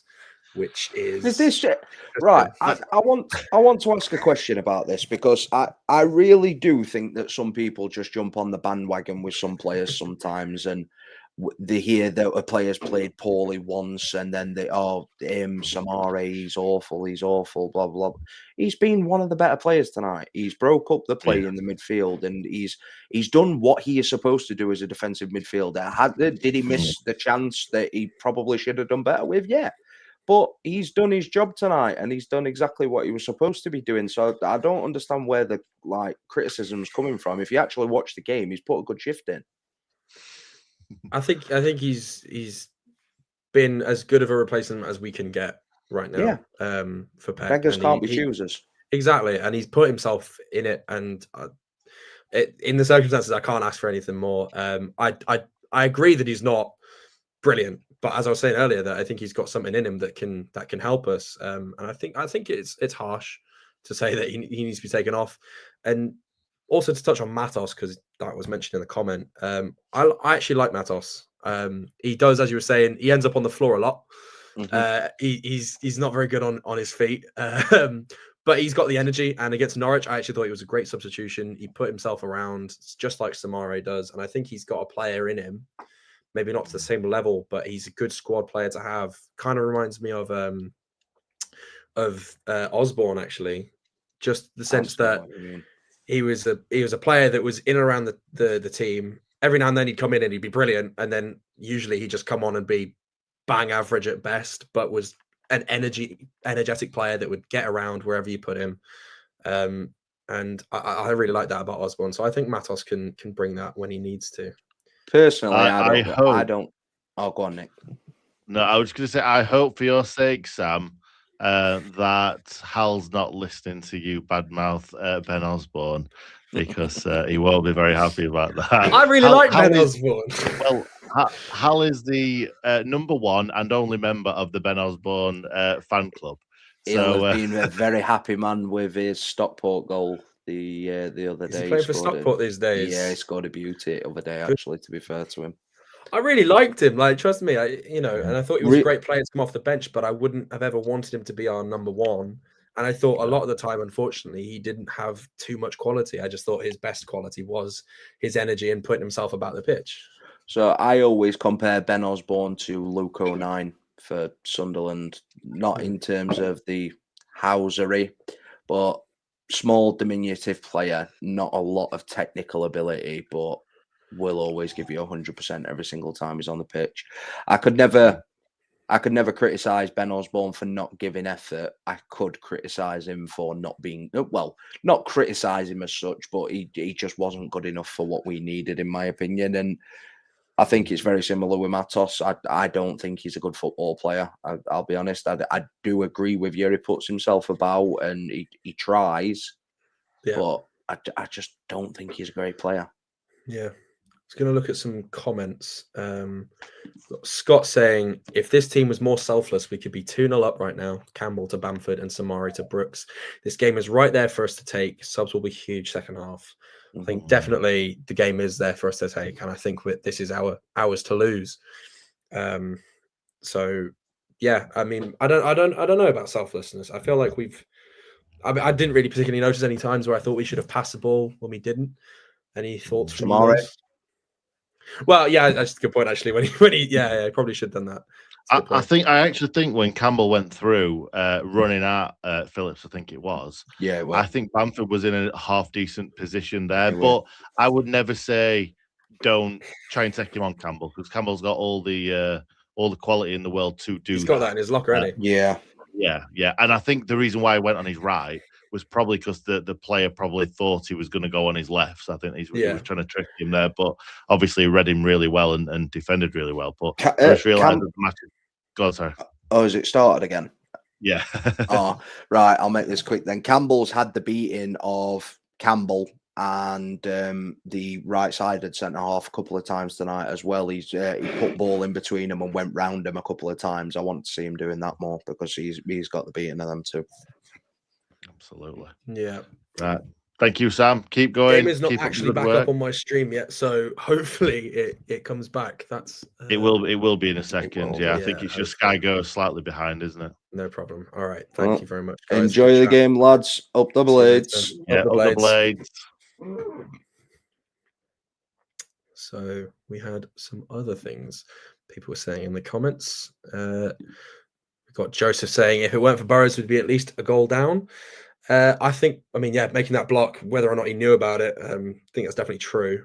But you know, what else do we think? We've got Ollie saying Burrows low-key cooking plus Harmer. I think Harmer's been great, actually. I'm not too unhappy with Harmer, except maybe he needs to finish that goal, that shot a bit better in the 8th minute, I think it was. So it's pretty early on. And also, I think generally we can take advantage of them making mistakes. You know, Bamford and Campbell nearly made good of that. You know, the stat where they're giving away 7 goals this season from errors. They look like they can do that for us. They can gift us a few. So we've just got to be clinical, and I think that's our biggest issue. Carl saying, I think Soumare positional play lets him down. Think it leaves us too open from away from home. Yeah. It feels like he can play as a defensive midfielder, but he can also try to play as an attacking midfielder sometimes. I'm watching us when we're in possession and or even when we're trying to win possession, he's really high up. And that's not a bad thing because we've got Gyro behind him, who I feel is going to be our stalwart. But you know, once he loses the ball, which we've said he loses the ball quite a bit, we're then completely wide open, and he will try to win that back. But if he doesn't, then we're a bit in a tough situation. RJ saying Ben Osborne is a groundsman, covers a lot of ground but nothing else. I think he brought some good moments to us. I remember the away day in the Premier League against Luton. Vinny Souza's one and only goal for the Blades. Thought it was a great goal. Thought it was a great game. And that was created, I believe, by Ben Osborne. I think Tom Davies made a great tackle, went loose to Osborne, who put in a great ball for Souza to make a brilliant finish, to be honest. But he's had his moments, and I think he was a decent player, but unfortunately wasn't all that he could have been for us. I'm currently having issues with my stream. I'm not actually getting the game at the minute. I'm still in adverts, which is not preferable since we are 4 minutes into the second half. Paul saying, when we get midfield sorted out, there are non-existent. McCallum and Cannon should come on in the second half. Bamford has done nothing. I think Bamford's been a bit quiet. He's been outnumbered when he's been on the ball. I thought he could have scored on that one chance, and that's unfortunate. My game is not coming back, but it's showing me on my phone that unfortunately West Brom have scored. We have conceded a goal in the 50th minute. I can't get it for some reason. It's not coming up, but we are so sadly now on the back foot, which is not preferable.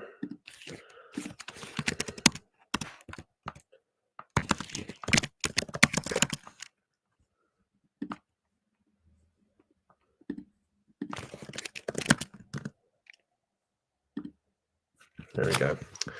That is so annoying. The game is not coming up for me. I might have to contact Nick about this because this is not preferable. Hang on, I think I've got it back now. Yeah, there we go.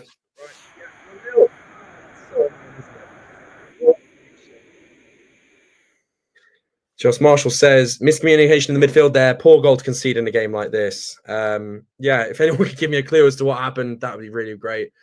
Couldn't see it. Stephen says that Burrows bottled that challenge. How annoying.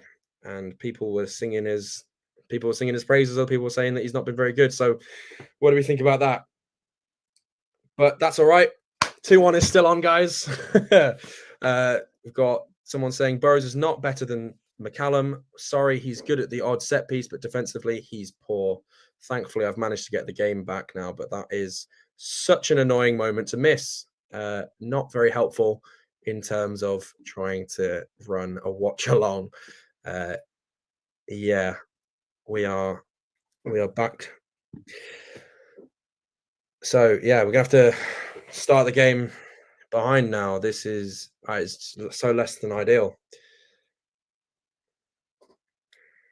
So people are saying that we are watching the replay here. Ball looks like Burrows is nowhere near where he needs to be. The ball's come in from the wide position on the left. Burrows isn't in any position to try and defend that. Harmer's missed the tackle, and it's come into an absolute sitter for Hegebo, I think is his name. That's really unfortunate. Simple. Can Sheffield score 1 goal? Yes, we can. Absolutely, we can. We can score 3, as things would happen recently. I don't think that puts us out of the game, but it certainly is going to dim our chances. From this sort of position, I'd be much more happier for a point. Obviously, you never want to be in a losing position, but there it is. Why did McGuinness stop running with his man? Perhaps you guys in the comments can answer that question for me. I unfortunately can't. It's the first tackle that Burrows bottles, which leads to them going on the attack. So it's a Burrows mistake. So does that mean that we bring in Sam McCallum? Personally, I think, yeah, maybe we do. I like Burrows a lot. I love him as a player. He was one of my favorite players last season, if not my favorite. I thought he was brilliant. I was so excited when we brought him into the club. I think he got something insane, like 14 goals in the season previous with Peterborough. But clearly he's not what he was. Sky stat saying that we've conceded the most goals conceded champion this season in the first half, 8, and that is the first. We're the best team for conceding in the first half in the league, which is 8 goals, and we're 22nd best for conceding goals in the second half. So that's not so bad. Here come Albion again on the wing. Mikey Johnson puts in a ball. I think he's been quite lively on the wing. I think that's because Burrows has been leaving him open. So maybe we get in Sam McCallum. Ball goes into the box. Price tries to slash one across goal, but it goes into the side netting. That could have been 2-0. Unfortunately, he's well open. Tanganga does well to close him down. as he shoots, but shouldn't be open like that. I think Harrison Burrows looks like our weak point at the moment, which is really, really unfortunate. We have not got the scorecard up. Let me get that back up for us. There we go.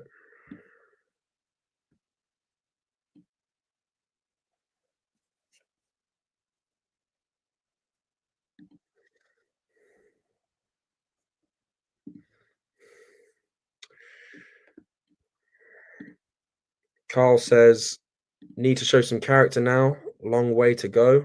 Yep, I think you're definitely right. Yeah, it's only the 55th minute. We've got plenty of time to go. We are on the 55th minute on the dot. Anyone trying to sync up with us? I think I'm probably a bit behind compared to everybody else. I had some technical issues, unfortunately, but that is the way of being a football fan. Always miss the important moments, don't you? Josh Marshall saying, yeah, need to keep our heads up. Definitely.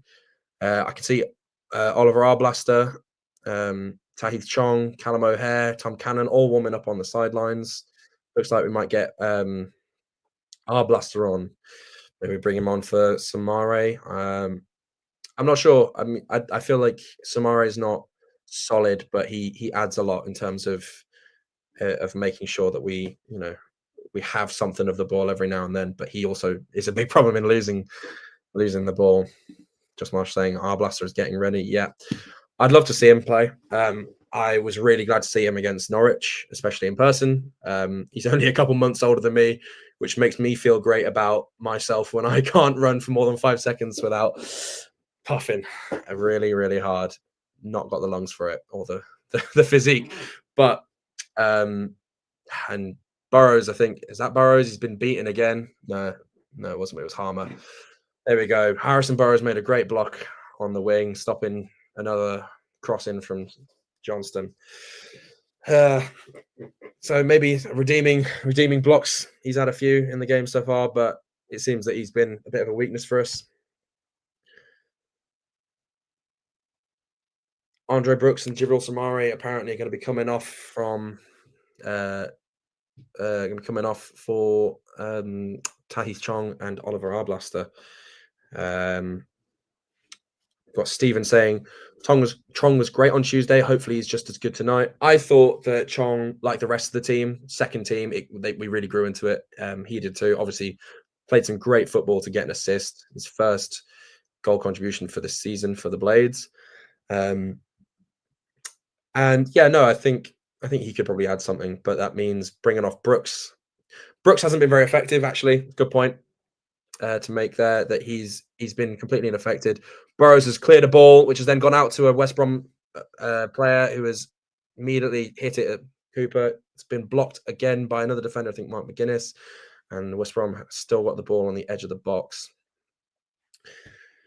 Chong was great on Tuesday. Yeah, he grew into the game, as most of the team did. I wasn't a fan of him in the first 10 minutes, and he's really hardly played for us so far, and I've not been very impressed. I think it's a great option to have.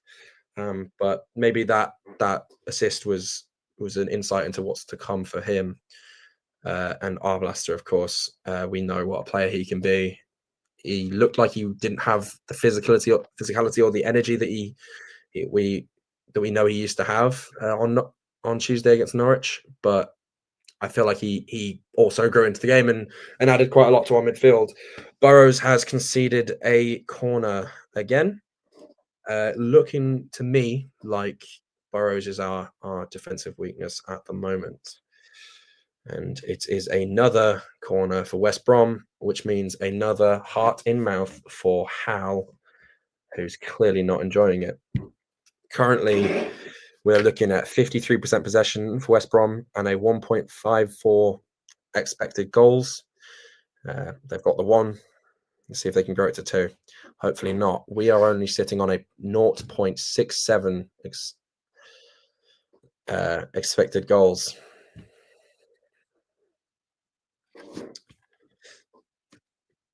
The corner is swung dead wide. Cooper goes for it. I think he might have been fouled, but the ball is well over his head. He can't reach it. Maybe that's a sign of weakness. I'm not sure. But the ball goes immediately out for a goal kick, which we will definitely take. And so the substitutions have been made. We've got Soumare on off for Arblaster and Tahith Chong coming on for Andre Brooks. I'd love to see Arblaster do well here. Obviously, Sheffield boy, big fan. I don't know if he'll go quite so mad as we know City Peck does when anything goes our way, but he's Sheffield through and through, and we love to see him do well. I think he can definitely bring something to us, but West Brom feel like a big team. I'm not seeing them play too physically, but I think that Arblaster can be a weakness in the air in his current physical state. Mark McGuinness has gone down on the floor, and it is 2-0. That's 2-0. It's a brilliant strike from the West Brom number 10, Grant. He absolutely lashes it into the top of the net, and it's poor midfield play, I think, and he gets away from most of our midfield. But McGuinness is there, and he's got it covered, and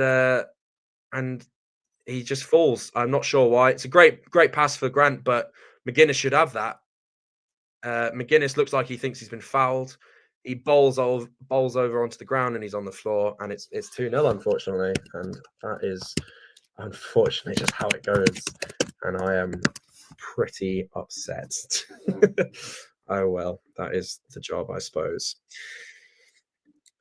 JC George says absolutely shocking, and I think you're right. I think that's really poor from us defensively. There's nobody there to pick anybody up. I'm not sure who assisted that, but he's dead open.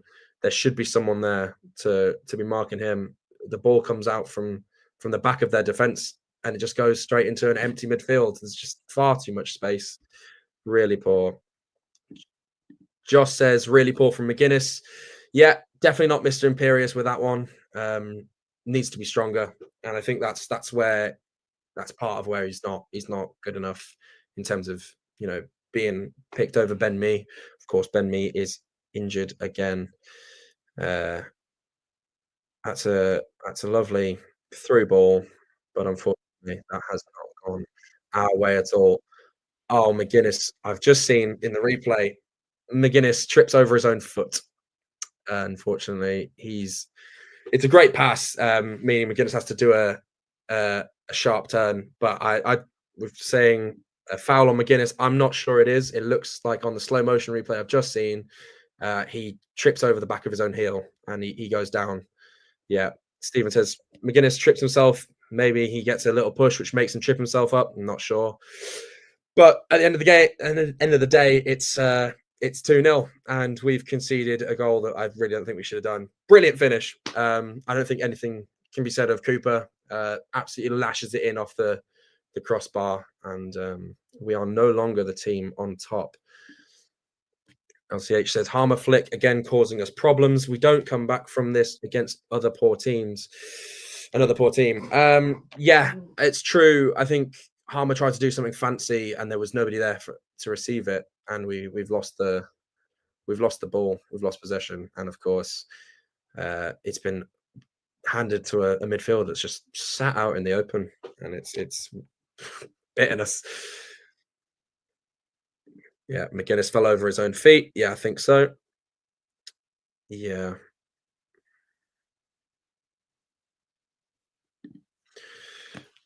John McDonough says, sorry, I am late to the party, and if I have missed anything said, what's happened to our American Blades? Loving the commentary today. No complaints from me, just wondering. Thank you very much. That's very kind of you to say. Nothing's happened with our American Blades, I hope. But I think it's a scheduling thing, and also just I've been asked to give this a go, and here I am. I'm glad that you're enjoying it so far. Thank you very much, John.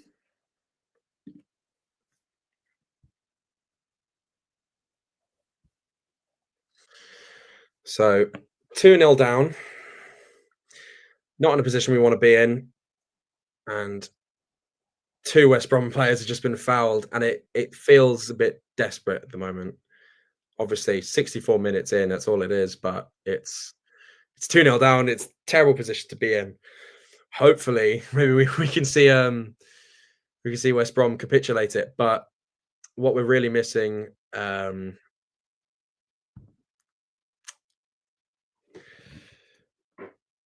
I think we might need to make some substitutions here. Obviously, we've made Arblaster and Chong, but I don't think that's what's going to save us at the minute. I think we need to, I would say, maybe bring off one of the strikers. I don't know who, and go to a 4-2-3-1. I would like to see O'Hare on the pitch as a 10.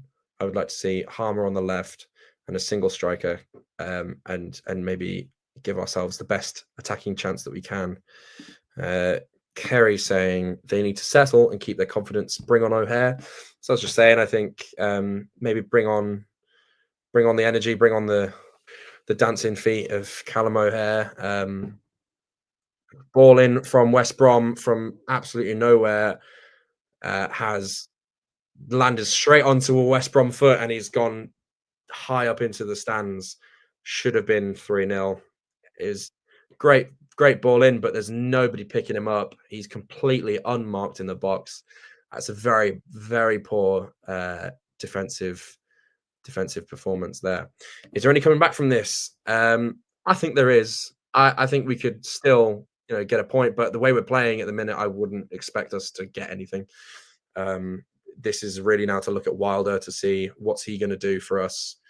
And West Brom are through again. It's over the top of Tanganga. It's a 1-on-1, and the West Brom attacker is stumbling over, and it's luckily gone for a goal kick. But that's poor defense and poor midfield work. We're not controlling the game at all, and West Brom are really trying to take their chances. Josh says that his dad is not happy with the 4-2-3-1 idea. That was just my suggestion. I'd love to hear any suggestions from anybody on what what can we do to change this team, change this game. Obviously, we need to do something. Defense isn't doing anything. Midfield, I think, is our biggest problem, but we've made our midfield change. I wouldn't bring Riedewald off. I think that would just seal the last nail in the coffin. Just need 1 goal from Sheffield United. Unfortunately, we need 2, and that's the tough reality. What's Wilder's plan B now? Front 2 aren't doing anything at the moment, not finding space or holding the ball. Yeah, agreed. They've been completely taken out of it. First 20 minutes we could have been 3-0 up, and we weren't doing anything. Great ball from Harmer up to Campbell up top, but isn't fast enough. Nat Phillips is there again to clean it up. West Brom tried to clear the ball, and Harmer is there to block it, give a goal kick. Unfortunately, it goes out of play. It's those moments that we need to be able to run at goal, but we're not creating anything for our players to score. It seems that some of our best moments have been on counter-attacks when their defense haven't been in position, but that's exactly how we've conceded our goals, it seems. I don't know about the first one, obviously, because unfortunately I missed it because I had some technical difficulties, but the second goal, our positioning generally was not good enough, and we've completely left them unmarked and conceded. We nearly conceded a third because of that as well. Stephen says, West Brom Albion are running riot. We need to gain some sort of handle back on the game. Absolutely. We've got no control, seems to me at least. And we need to find some way to bring this back into control.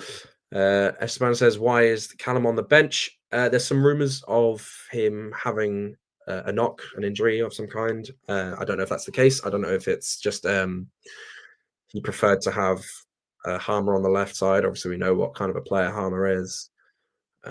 Perhaps there's an issue with his fitness, or he's just tired.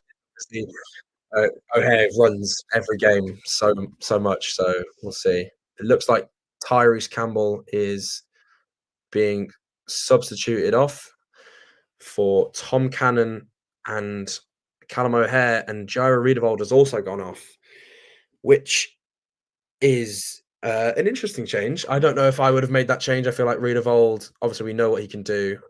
Maybe he's not so good without his partner Peck, but I can't see that we gain much traction now that we've not got Riedewald. So I imagine what's going to happen is Harmer is going to go into the midfield, going to become an 8 alongside Arblaster. O'Hare might either become a 10 or he'll go out left, and then we've got the two strikers up front. I think maybe Cannon's probably our best chance to come off the bench if we want to create anything here.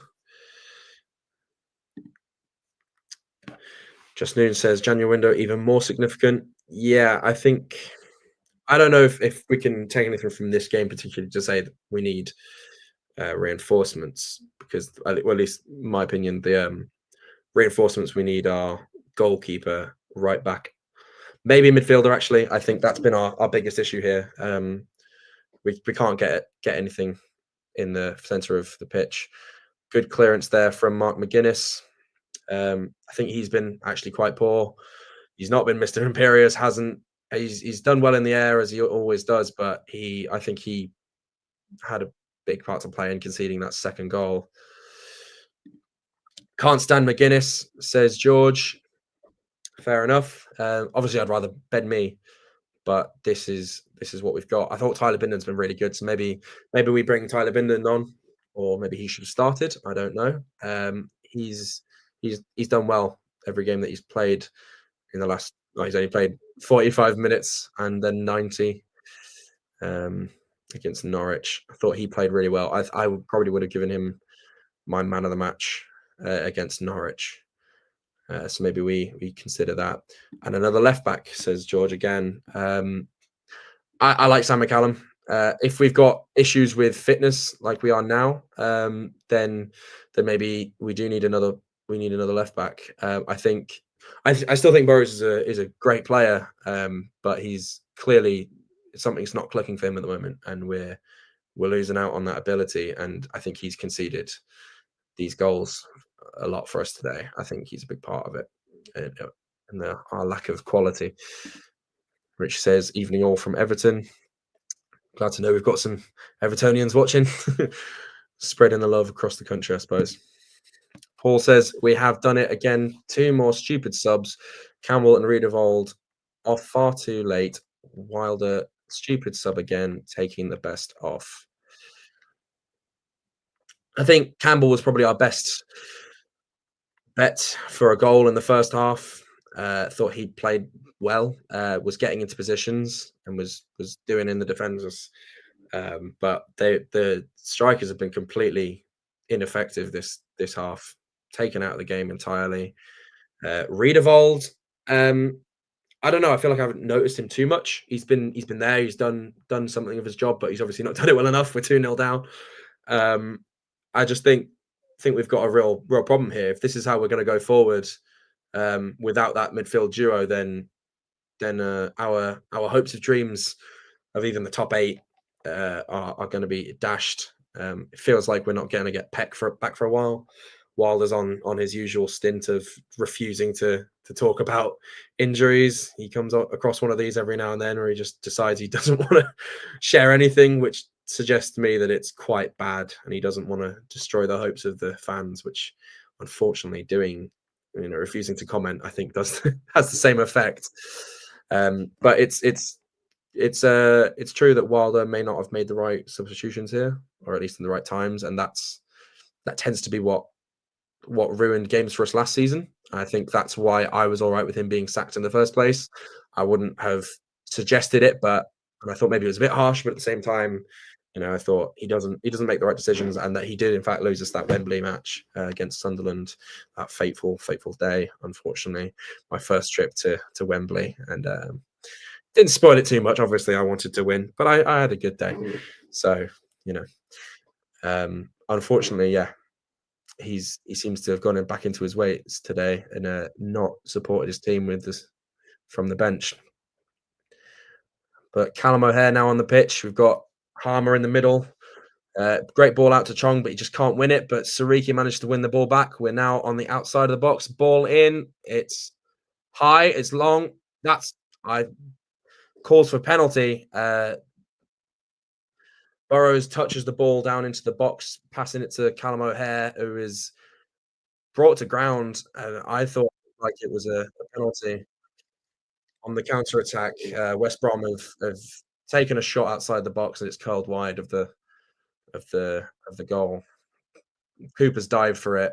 I don't think he could quite see it until it was too close, but it was wide the whole time. That I would like to see that replay from. I've just seen the replay. I think that's definitely a penalty. He makes contact with the side of O'Hare's knee and buckles his leg. On the follow through, he clears the ball with his foot, and I think that's probably what the referee's seen and decided that it's not a penalty. But I would say that initial contact is a penalty for me. Would love to hear some other opinions on whether or not that is, if that's an officiating mistake. There was talk earlier in some of the match previews from Hal about the referee having a bit of a notoriously bad form in making some bad decisions. We haven't played with him this season, but I'd say he's been fine this game, but I definitely think that was a penalty, and I think that was the wrong decision. Steve Armstrong says that's a penalty that he goes through Callum O'Hare before getting the ball. I absolutely agree. I think we've been done very hard there. I think that's completely unfair, but that is football, unfortunately. We can take our frustrations out later. And I think the West Brom fans are booing when O'Hare gets on the ball, maybe because they think he was diving. I think maybe if they saw the highlights that we're seeing, maybe they'd quiet down a little bit.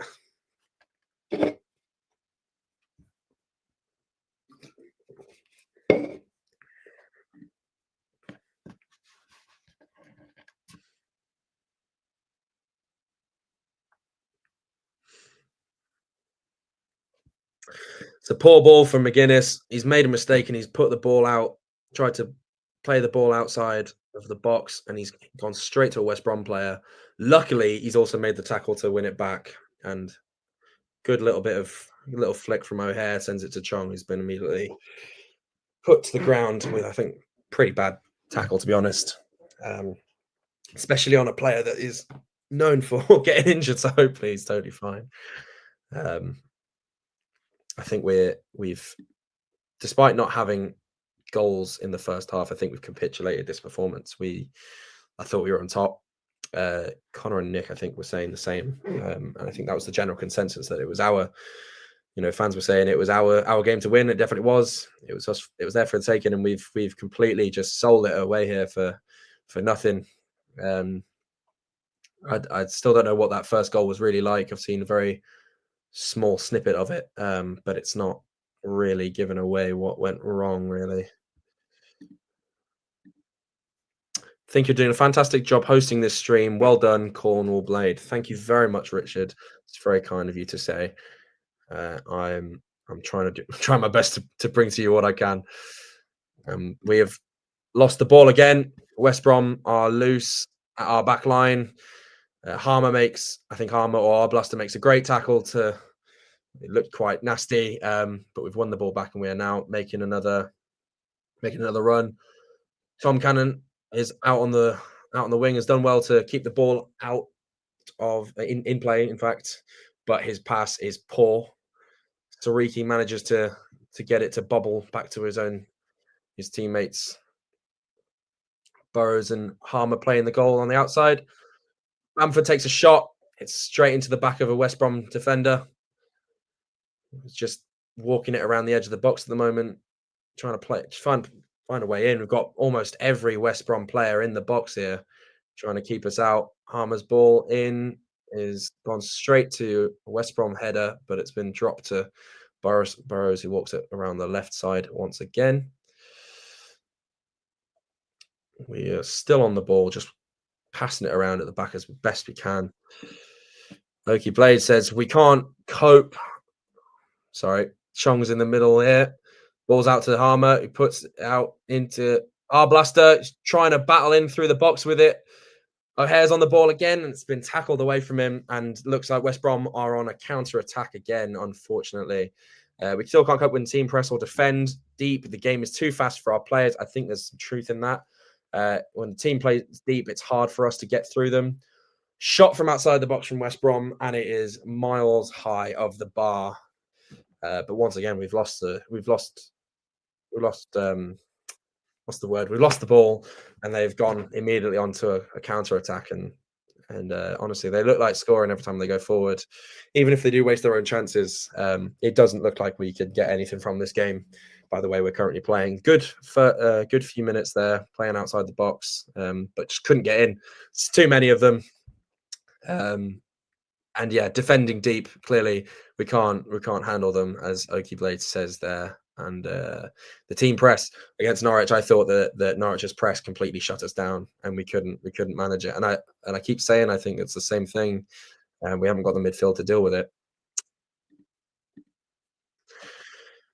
John, clearly not very happy. What an absolute disgrace of a performance. Back to normal. Great to see Arblaster and Chong returning and having absolutely no impact on the game whatsoever. I think they've both been subbed into a game here where I can't blame them personally. I think they've been brought into a game where we're not performing. We're not doing well enough to allow them to play well. It's a team game, and none of us are doing our jobs. It looks like, I feel like McGuinness has been an issue for us.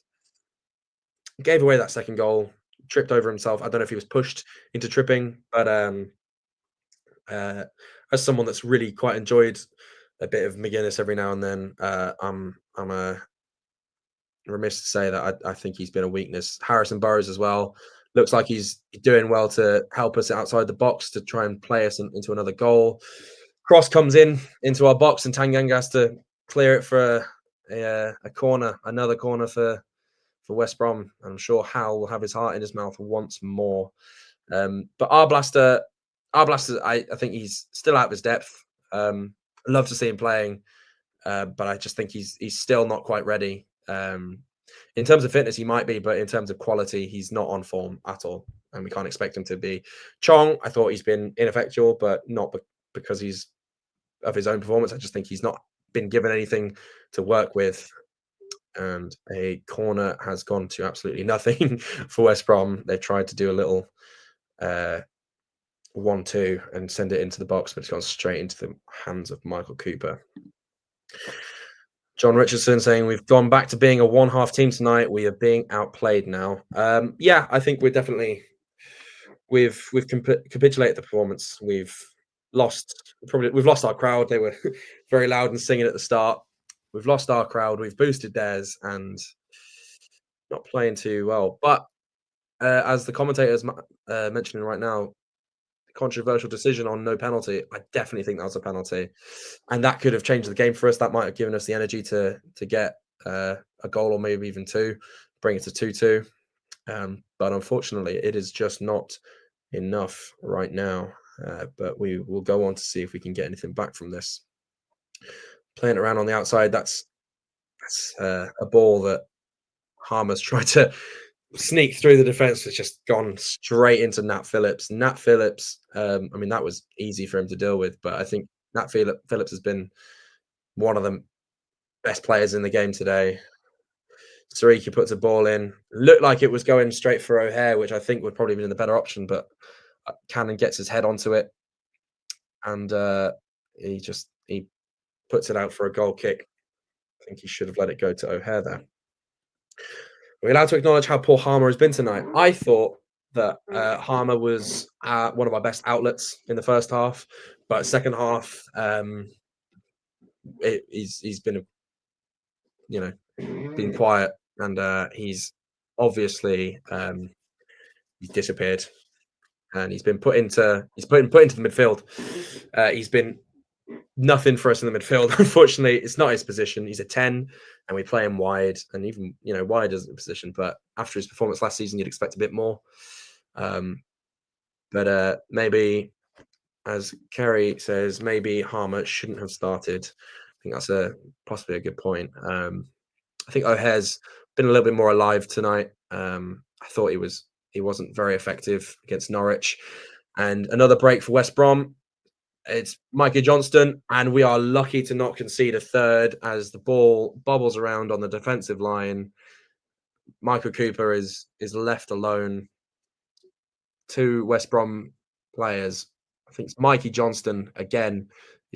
I thought he's been best player this game. I think Tanganga puts in a brilliant tackle there it's a brilliant tackle for Tanganga. That saves us from 3-0, and the ball goes wide for another corner.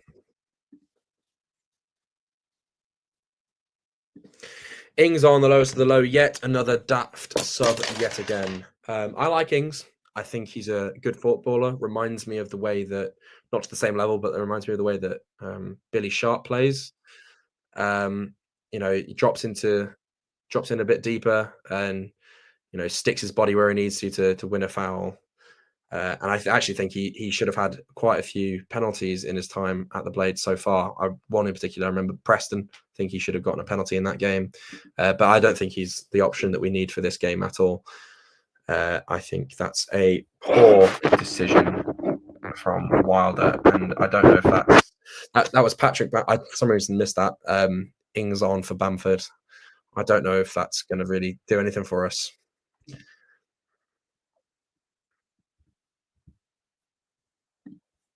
John Richardson saying, excellent commentary. Thank you very much, John. It's very kind of you to say. Unfortunately, it's not a good game to be commentating over. Oh, that's a bit of a brilliant move there from the Blades. We've got Sariki sending a long ball up to Cannon, who lays off Harmos, now laid off to Chong behind him. It's out on the wide, but he's surrounded completely. Ball's now with Sariki out on the wing. He's going to try and put a ball in, and it's somehow not gone out for a corner.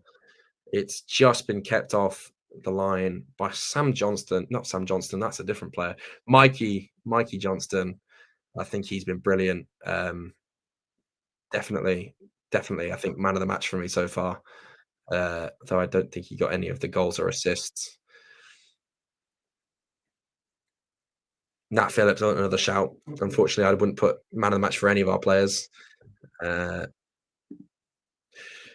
George says disorganized. Tyler Binden's better. Harmer has been awful. Sariki's decision making has been awful. We aren't playing it quick enough, and whoever does our throw in needs questioning. To be honest, I agree with a lot of that. I think Binden has shown that he's a very good option. Thought McGuinness was great the first half against Stoke, but obviously he went off injured. I don't know if he's still injured, but he's been pretty poor this half. We've got a free kick on the outside of their box on the right side, quite wide. I imagine Hum will be putting this in for a header, and it's been punched away by the keeper. It's wide now on the left side. Burrows lays it off for someone. I don't know who that is. Unfortunately, it's been put in the middle. Can't get anything on it. Sariki's not been on his best game, and Harmer's not been great either. He obviously puts in a lovely ball every now and then, but sometimes it just hasn't gone anywhere that we need it to. And I think he's tried to do something fancy a few times, and it's lost us the ball. Throw-ins. We haven't got Sam McCallum, and we know that what he can do. We know that the man can throw a ball. Rory Delap-esque.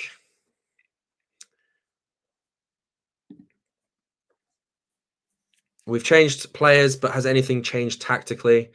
I think that's a good point to make. Doesn't really feel like anything's changed in terms of the way we're playing.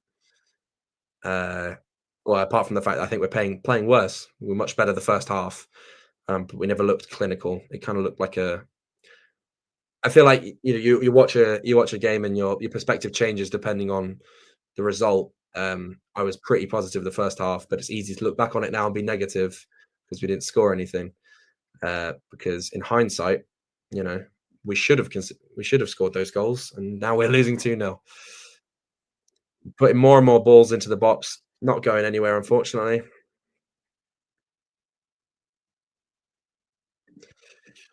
Also, only me, or has this ref been awful in regards to fouls?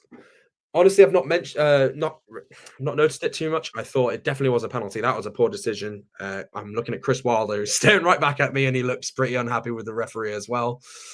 And as I've mentioned before, and during Hal's research, he mentioned that it was a referee that we've dealt with before that fans don't seem to like. He does not seem to be making great decisions, according to fans once again. Not making excuses, but lasting effects of illness impacting performances. I think it's definitely possible. I think McGuinness, maybe he's suffered from that ankle injury. Harmer's obviously not been great, and he's been injured recently, but he's also had much better performances the past few games. So I don't know if we can crack it down to that for him. Arblaster naturally isn't the player that he was before he was injured. Chong hasn't been effectual tonight, but was good. Was as good as he could be in the first half of last game, and obviously gave us the goal in the second half. We all grew into it, that one. Unfortunately, we have not grown into this. Horrible way to end this run. We've been awful. Yeah, it's a real shame. We've let ourselves down there a bit, and I don't really know how much I want to chalk this down to manager or players. I think manager's a big part of it, but something's just not been there, and I don't know if that's injury or fitness. We've just been on the back foot this entire second half, and even when we've been attacking, it doesn't look like we're getting in anywhere. If we got something out of any of those chances, it would have been like a wonder goal, like a freak own goal type of deflection. You know, it doesn't feel like we've got any sort of clinical ability right now. Danny Ings battling for the ball outside of their box. I think we've had a lot of negativity towards Ings since he's come in, but I thought he'd actually offered a lot to us every now and then. I don't think he's brilliant. I don't think he's any sort of solution to a problem, but I think he's got a real knack for being in the right position and ghosting in when he needs to, which is why he got that goal. There was nobody marking him because he just hangs back and then gets right into the position he needs to receive the ball. I think we as a team have failed to find him when he needs it. Of course, he missed a few sitters in his time, and that's just a shame. But you know, I'll take a goal from whoever it is at any time, and I'll sing their praises when they get it. But I won't forget that they've not been brilliant before that. Paul says, if we kept the winning after we beat Leicester 4-0, well, we beat Stoke 4-0. Why didn't we keep that team? Why keep changing for every game? It's backfired on Tuesday, Norwich, and now again against West Brom. That is full-time, I think. No, it's not. It's not full-time. Sorry, I'm making that up. Their goal and assist player tonight, Orne Hegabo, however you're meant to pronounce that, is coming off, and they are all giving him the biggest of applause. Paul, we've been changing our team a lot. I think that breaks down to the fact that we've played in the last 3 weeks. We've had 2 weeks of triple fixtures. I think we've been playing so much, and there's nothing we could really do about it. Obviously, against Norwich, it was really unfortunate. We lost half of our team, really suffering for injuries and illness. And I still think that it was a good result considering, 8 changes. That's crazy to have to deal with. I felt great after the Stoke game. I thought that we had a whole bench full of an 11. I thought the bench was not far off the first team that played against Stoke. And so I thought, against Norwich, we'll play half of that bench. And then half that bench and half the starting 11 was then out for injury and illness. And we're going to miss Peck because who knows how long that calf injury will keep him out. Josh Marshall says, shame the lads couldn't do as well as you've done today. Nice stream, mate. Thank you very much, Josh. That's very kind of you to say.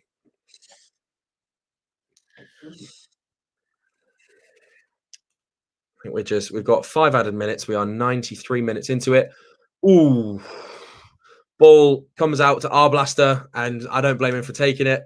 He just hits it first time and was not far off goal. I don't think he's on the edge of the box, and it's just wide over the top corner. Keeper doesn't move. He's completely taken out of it, and the ball curls wide. And what a goal that would have been. Unfortunately, probably wouldn't have been enough to get us anything, but would have been a lovely moment for our Blaster.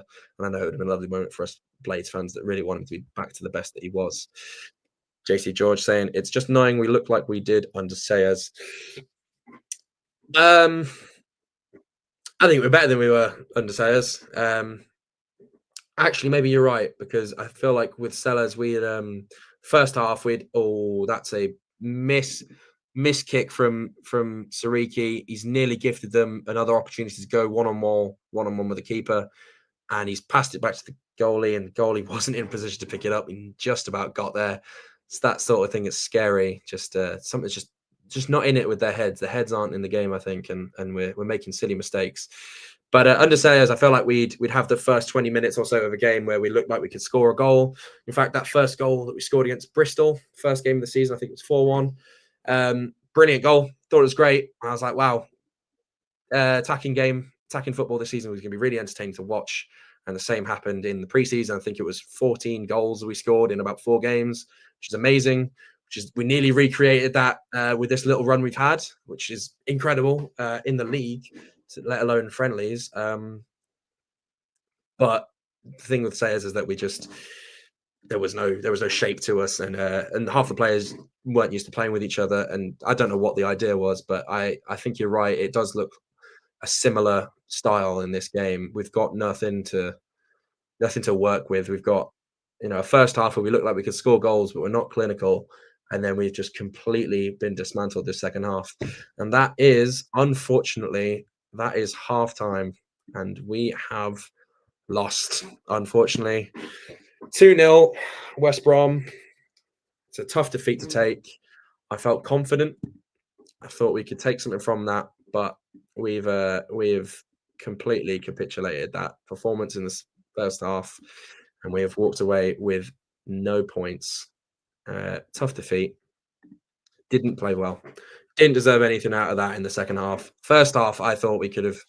I mean, I think we all came out of that first half thinking that was a win, a game for the taking. But of course, we have thrown that away, unfortunately. Thank you very much, Carl, for your kind words.